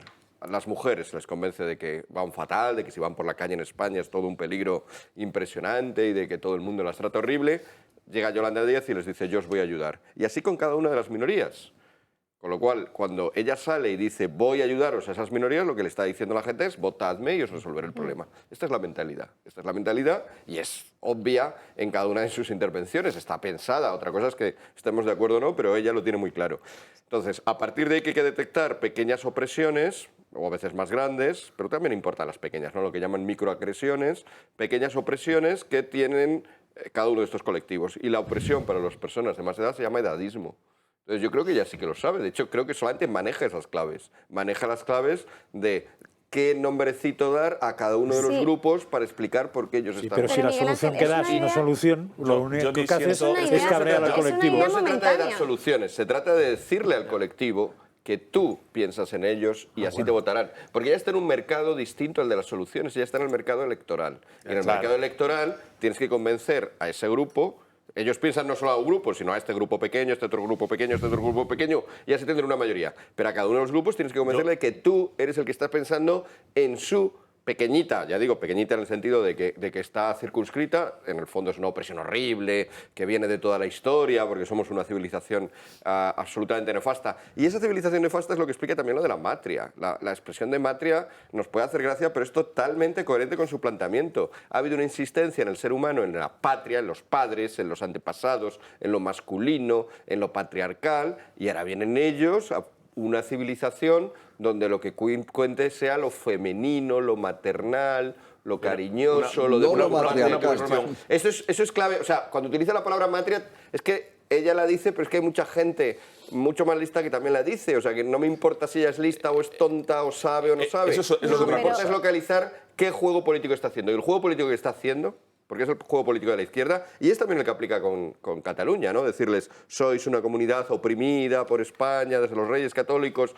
voy yo a salvaros. Todo forma parte de un mismo plan, y lo que hay que hacer es salir de él. Es una idea muy a corto plazo, porque no tiene fundamento. En cuanto la desglosas un poco, ya ves que se cae por su propio peso. Entonces es a lo mejor para quedar bien en ese momento que está intentando defender unas ideas que ella tiene convicción de que son así, que se van a mejorar la vida de las personas, pero luego lo desarrollas un poco y nada, se cae. Cuando lo desarrollas sí que tiene una ventaja, porque cuando decides que las mujeres están fatal y creas un observatorio de las mujeres y das subvenciones a entidades feministas, o creas incluso, como decía Rejón, vamos a crear nuevas asociaciones feministas para subvencionar, estás beneficiando a montones de personas. Hay mucha gente que vive de eso en España, y cada vez más. Era el dato que tú dabas de los funcionarios, de 30.000 funcionarios más que creación de puestos de trabajo. De empleo público. 50.000, te había oído 60.000 frente a 30.000. Sí, o 50.000. O sea, que 30.000 más, de diferencia 30.000 más. Bueno, pero ese es un dato parcial, porque lo importante no es solamente eso, lo importante también es toda la gente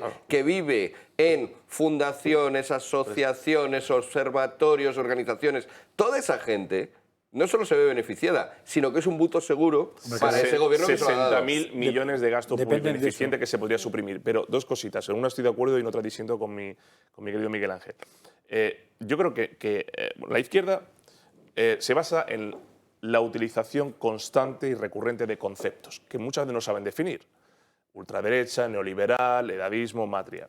Yo, como he debatido con esta señora varias veces, te puedo asegurar que más allá de lo que lean, no te sabe explicar el desarrollo argumental de lo que ha dicho. Es decir, pero en el manejo de los conceptos que saben colocar mediáticamente y, por tanto, que estén en el debate social, son maestros. Siempre lo ha sido. La propaganda de la izquierda siempre ha triunfado en eso. Entonces, yo disiento en el que sepa lo que está diciendo, que lo sepa argumentar. No que no sepa lo que hace en el trasfondo de lo que quiere hacer con eso. Ahí estoy. Claro. A ver, yo no voy a defender la capacidad intelectual soberbia de Yolanda Díaz. Lo que quiero decir es que lo que hace de trasfondo. Tiene un porqué, pero tiene un porqué, claro, sí, y es un porqué Porque la izquierda, muy astuto. Muy astuto. Claro, si es que la izquierda, esto viene desde que Gramsci impone el tema de la guerra cultural como forma de conseguir la hegemonía política y social, y ahora los que leyeron y releyeron a Laclau desde su hegemonía socialista. La izquierda ha cambiado de hace mucho tiempo la lucha de clases por la lucha de causas. Entonces, ellos cogen y ven a colectivos que en algunos casos son opresiones y en otros casos son derechos legítimos que todavía no te han reconocido, aunque no estés oprimido, pero tienes derechos que no te han reconocido. Y son causas que van fragmentando una sociedad en el cual cuando tú abrazas una causa, abrazas todas. Es decir, feminismo, ecologismo, indigerismo, especismo, todos los ismos que quepan en tu... Y lo que hago es crearte una desventaja. ¿Qué desventaja? O bien la opresión histórica, o bien la opresión sexual, o bien la opresión política, o bien una desventaja en cuanto a competitividad con otro tipo de edad, sexo, etc.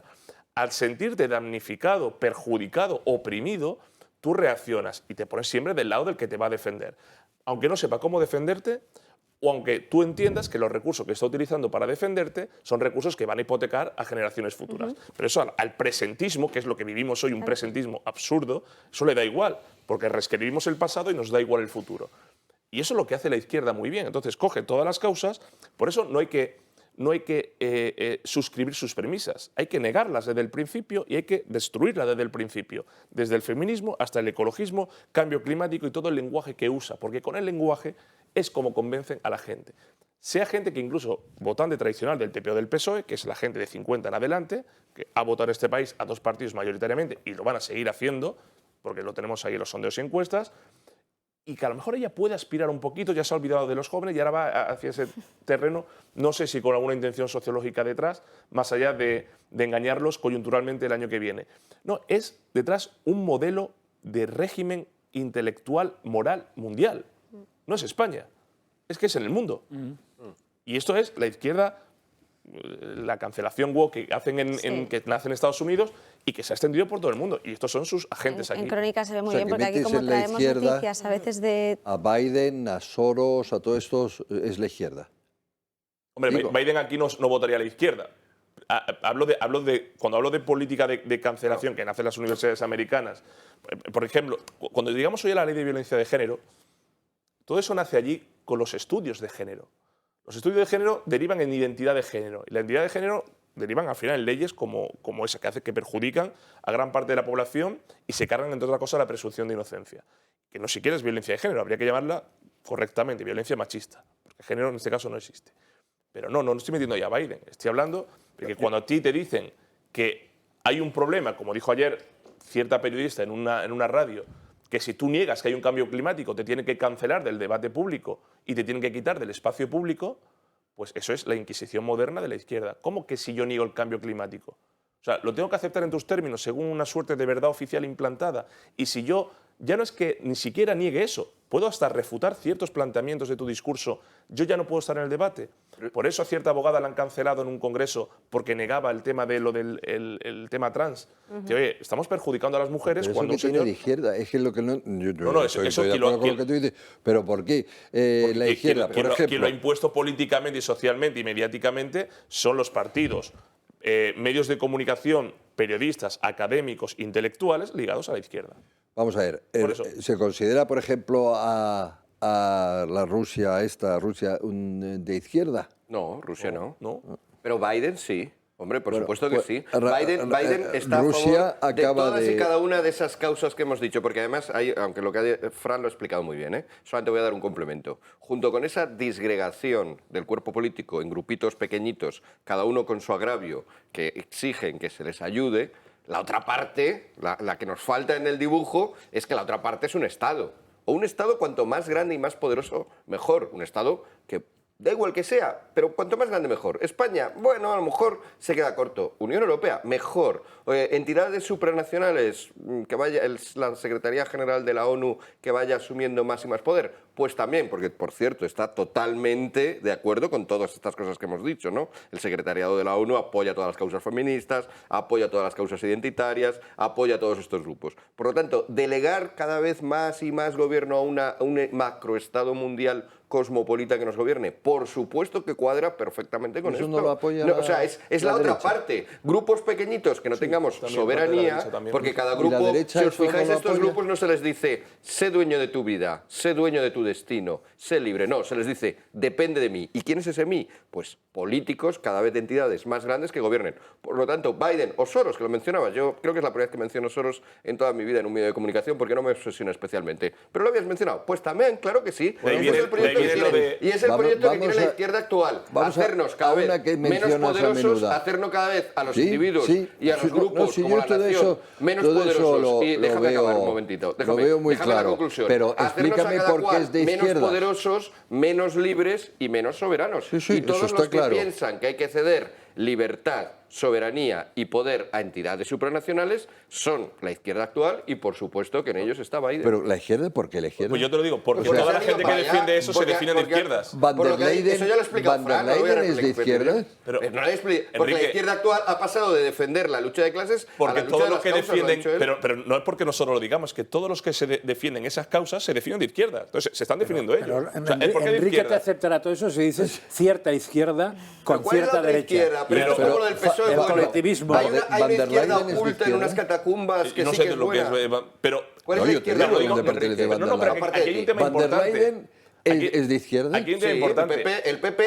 Bueno, entonces vale. Entonces, Van der Leyen es de izquierda, Biden es de izquierda, Soros, los millonarios son de izquierda, todo eso. No, es que la derecha me vale. Es el pensamiento, claro que sí. La derecha lo puede apoyar. El PP tiene un pensamiento propio que le identifique y que lo diferencie de la izquierda actual. No, por lo tanto, sigue los postulados de la izquierda. He tenido en ese mismo sitio donde estás tú, hace una semana, a Margallo, diciendo que le encantaba Biden, que era la opción buena. Entonces, pero es que Biden teóricamente es izquierda. Da igual. Hemos estado hablando de la cuestión nacional. ¿Quién se abstuvo en la... ¿Qué partido?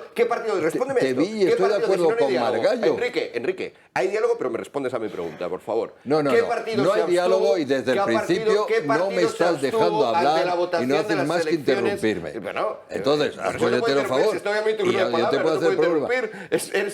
Yo te hago otra pregunta. Te hago una pregunta. ¿Qué defines por izquierda? ¿Qué partido se abstuvo? Si habláis y escucháis, yo creo que la gente en casa se va a enterar mejor. Entonces, termina Quintana Paz. Eso, que me parece un debate muy interesante que ha abierto Enrique. Termina Quintana y luego habla Enrique Calvet. ¿Qué partido se ha abstenido ante la posibilidad de crear selecciones nacionales independientes en el País Vasco de pelota vasca y de surf? ¿Qué partido, presuntamente nada de concorde con estas cosas de las soberanías, qué partido se abstuvo? Porque es que estamos hablando de estas cosas, ¿se ha abstenido el PP?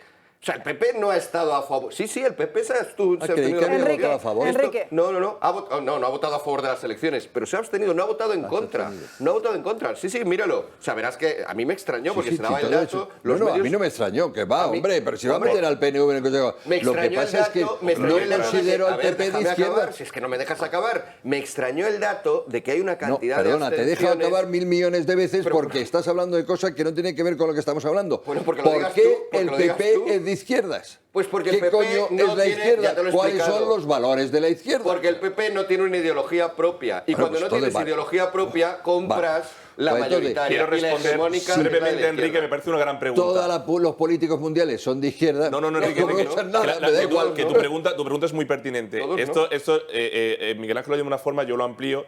Yo le llamo la izquierda state of mind, que tú bautizaste como el PSOE state of mind. Vale. La derecha, claro que participa de esas cosas, pero puede participar por omisión. Quiero decir, cuando tú no das la batalla a un concepto... Aquí hay una serie de personas que no es que digamos que sean de izquierda, es que se autodefinen como de izquierda, por lo tanto, los situamos ahí.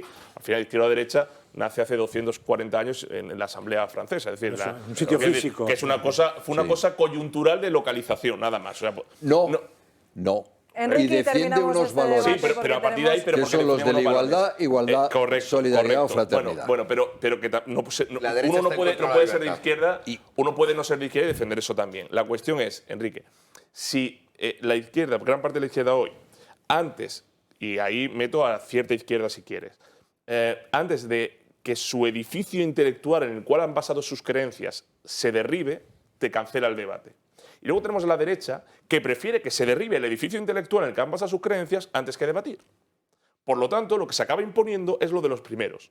Unos te cancelan el debate porque prefieren que aquello lo que han creído toda la vida no se derrumbe al primer argumento, y otros que no quieren dar la batalla porque prefieren que le acepten. Entonces, la derecha, claro que acepta premisas, pero por omisión. Y lo que yo te estoy diciendo es que la primera parte, poniendo que admitamos que todo eso funciona así, tal cual, es así.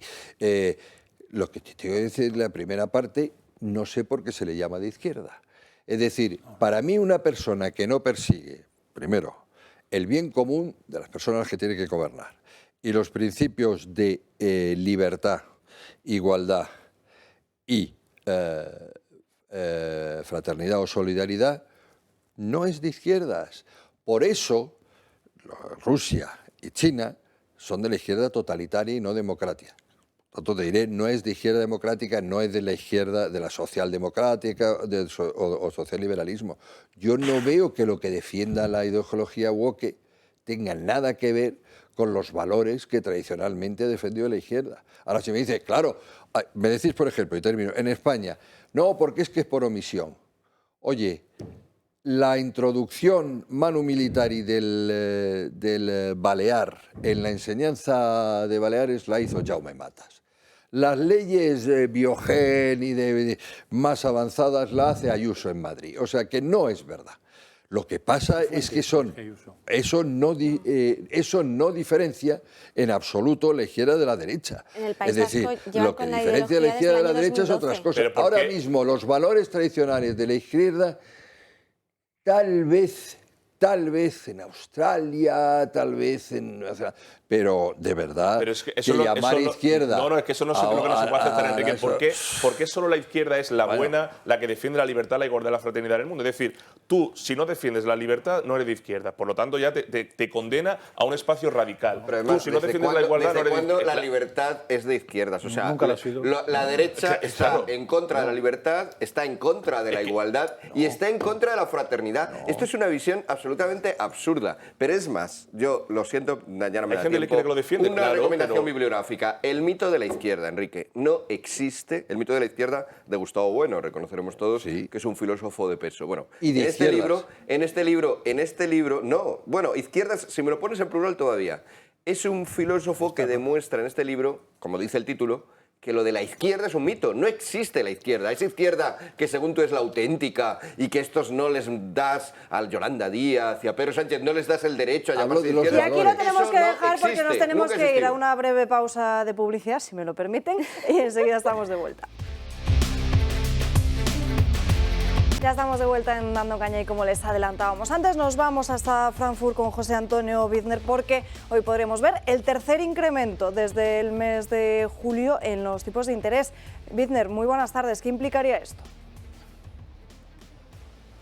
¿Qué tal? Muy buenas tardes. Pues todo parece indicar que en apenas media hora, un poquito más, 40 minutos, vamos a ver un movimiento de subida de tipos de interés. El tercero, como decías, de 75 puntos básicos. La mayor subida, la mayor velocidad de subida de tipos de interés en Europa. Parece que este será la última subida de 75 para dar paso luego en diciembre a una subida de solo 50 puntos básicos. Solo en comparación porque tradicionalmente el Banco Central Europeo solo hacía una subida trimestral y se ha atiborrado ahora mismo desde el verano a hacer subidas para intentar paliar la inflación. El principal consecuencia va a estar en el entorno de los hipotecados, de qué manera vuelve a incrementarse ese Euribor y sobre todo esa percepción de que los tipos de interés van hacia arriba y que por tanto el encarecimiento de las hipotecas va a continuar al menos en los próximos meses. Sí es cierto que se está llegando un poco a esa previsión final de a dónde pueden ir los tipos de interés que llevarían a los hipotecados a que las renovaciones de los que tienen hipoteca variable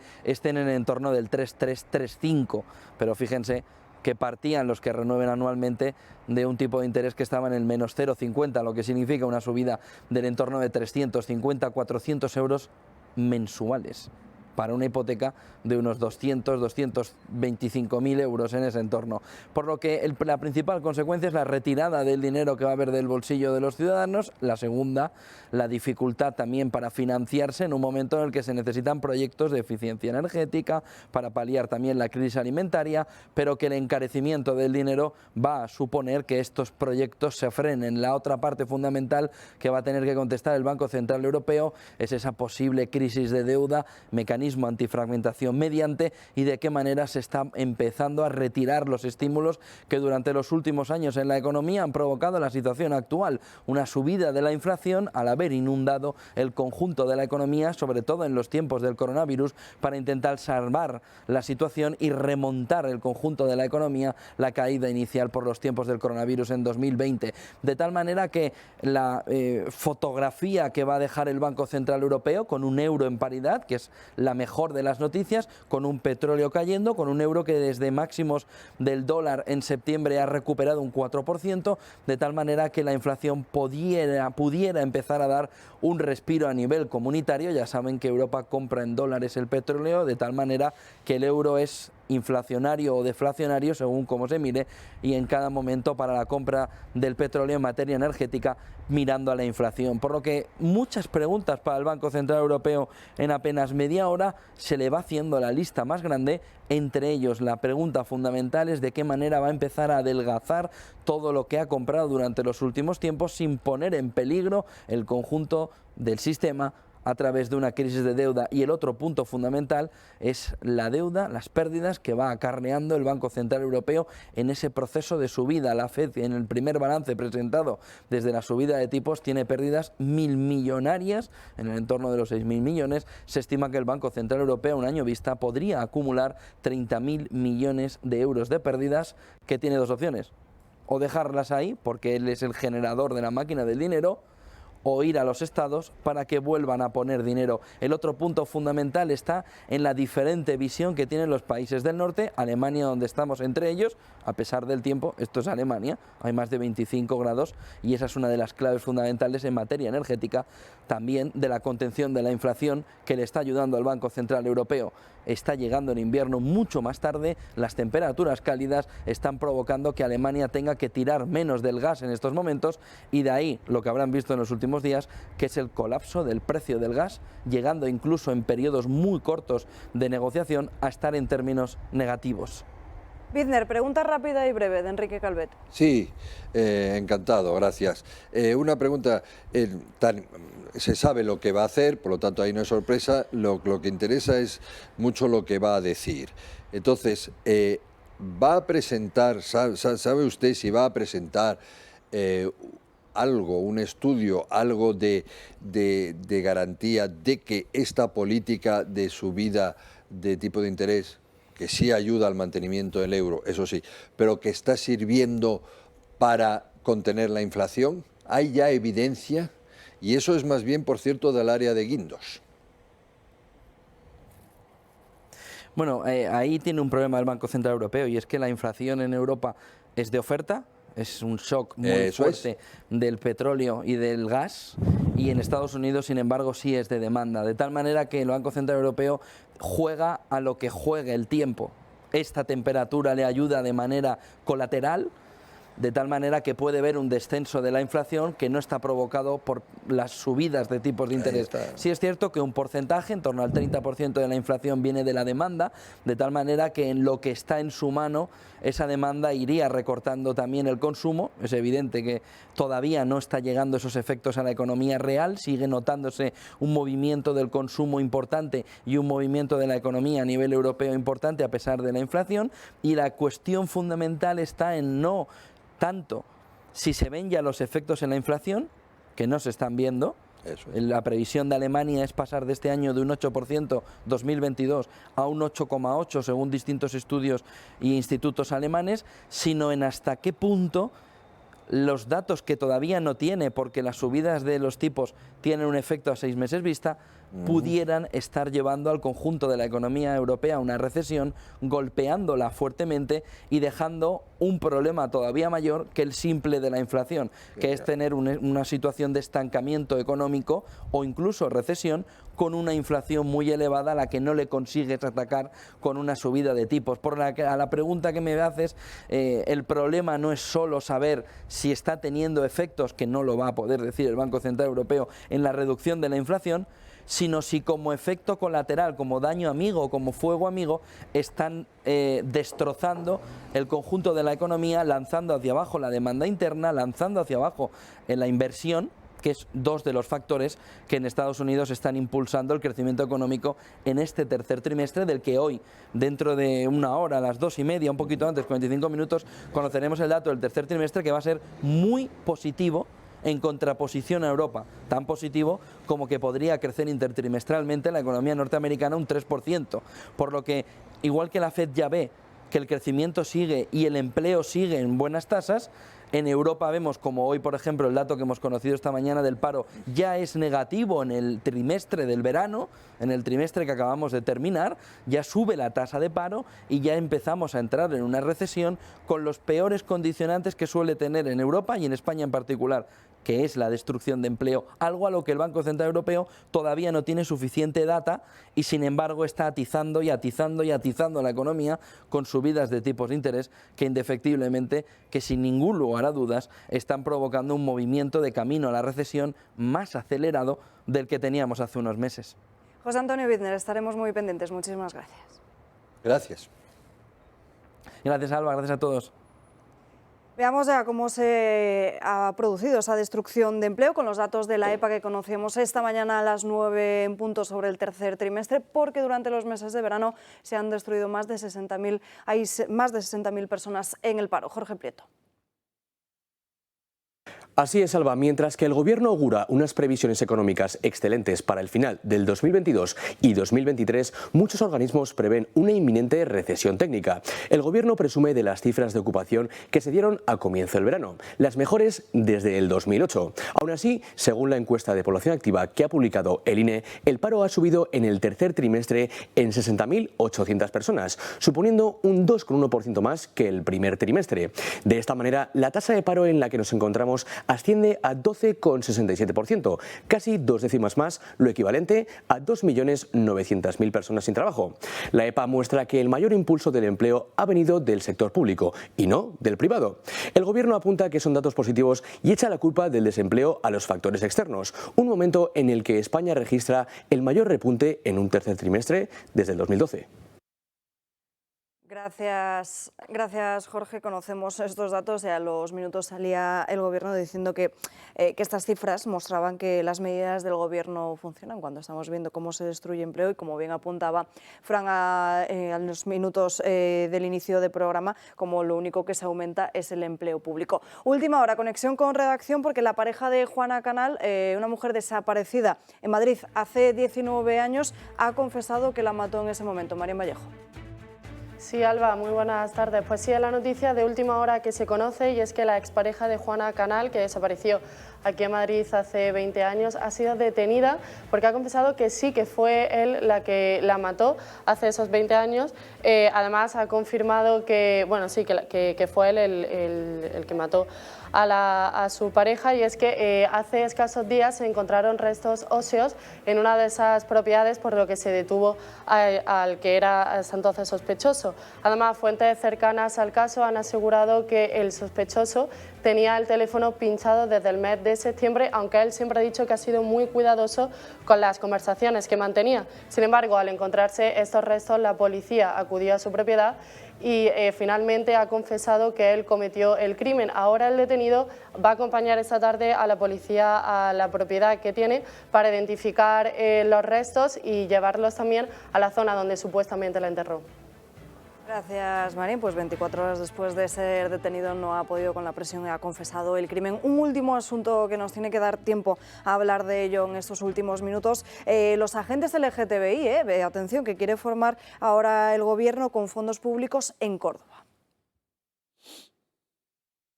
No es ningún secreto que a la izquierda le encanta regalar subvenciones y sigues apoyando, según ellos, a la igualdad más todavía. Pero lo ocurrido en Córdoba no tiene precedentes, y es que la ciudad andaluza ha presentado el primer curso para convertirse en agente LGTBI. La campaña está financiada por la Diputación de Córdoba, gobernada por el PSOE e Izquierda Unida. ¿Pero qué es exactamente un agente LGTBI? Se trata de personas especializadas en integrar en los ámbitos cotidianos al trabajo a personas trans pertenecientes al colectivo. Una una figura que no tiene precedentes en las administraciones españolas, y un curso de en total 40 horas que se impartirá desde el 7 al 18 de noviembre y que además será gratuito. Lo que no es gratuito es el coste de dicho curso, y es que todo este programa, que dice buscar la igualdad, cuesta 3.400 euros, es decir, 60 euros la hora. Este curso además entra dentro del primer plan transversal que ha llevado a cabo la Diputación de Córdoba, un plan además que contempla las siguientes propuestas: realización de un logo LGTBI que reconozca a los medios de comunicación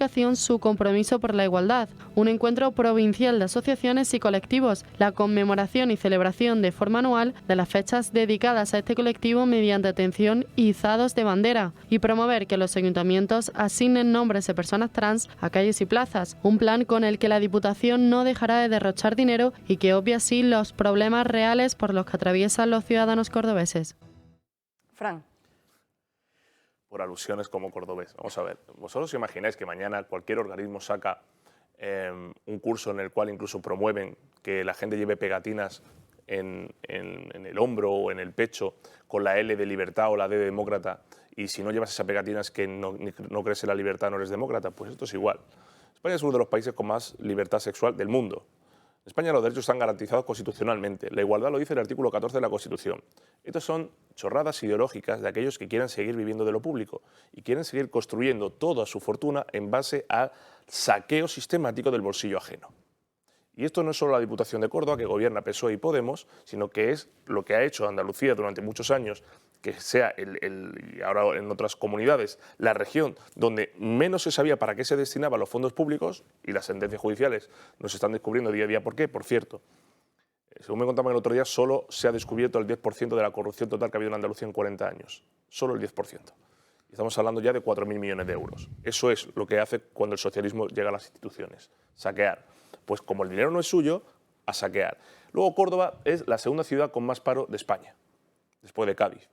Es de las ciudades con menos inversión del Estado. Es la ciudad donde los jóvenes más se están yendo porque no hay oportunidades. Y luego cogen su dinero y se dedican a hacer este tipo de actuaciones públicas, que no tienen ningún sentido, sino es para decir, somos los más defensores de un colectivo que ya está protegido y cuya libertad sexual está garantizada por la Constitución, y porque, repito, somos uno de los países más avanzados legislativamente del mundo. Pero es que detrás de esto hay una operación ideológica clara y hay una operación económica clara, que es, señores, vamos a perder el poder algún día. La mejor forma de seguir viviendo de esto es creando situaciones intermedias para colocar a nuestra gente y para saquear todo lo posible. Porque por una cuestión de estadística política, la alternancia llegará algún día.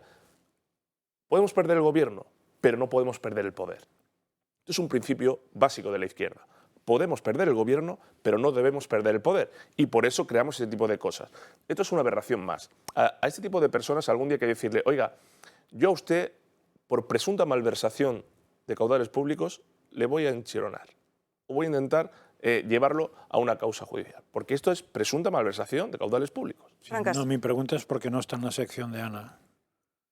Lo del tema de crónicas de manicomio. Porque Ana no da bastante no da abasto, tantas supongo, noticias. ¿no? Hombre, también se podría poner una sección nueva que es crónicas de totalitarios, porque eso puede ser una manera de mantenerse en el machito, puede ser una manera de asegurarse el futuro para comer bien cuando manden otros, pero también tiene su mala leche, porque a mí me recuerda la estrellita esta de color amarillo de los nazis, los judíos, porque claro, estrella de David aquí, ¿no? Claro, lo siguiente es qué empresas son favorables a...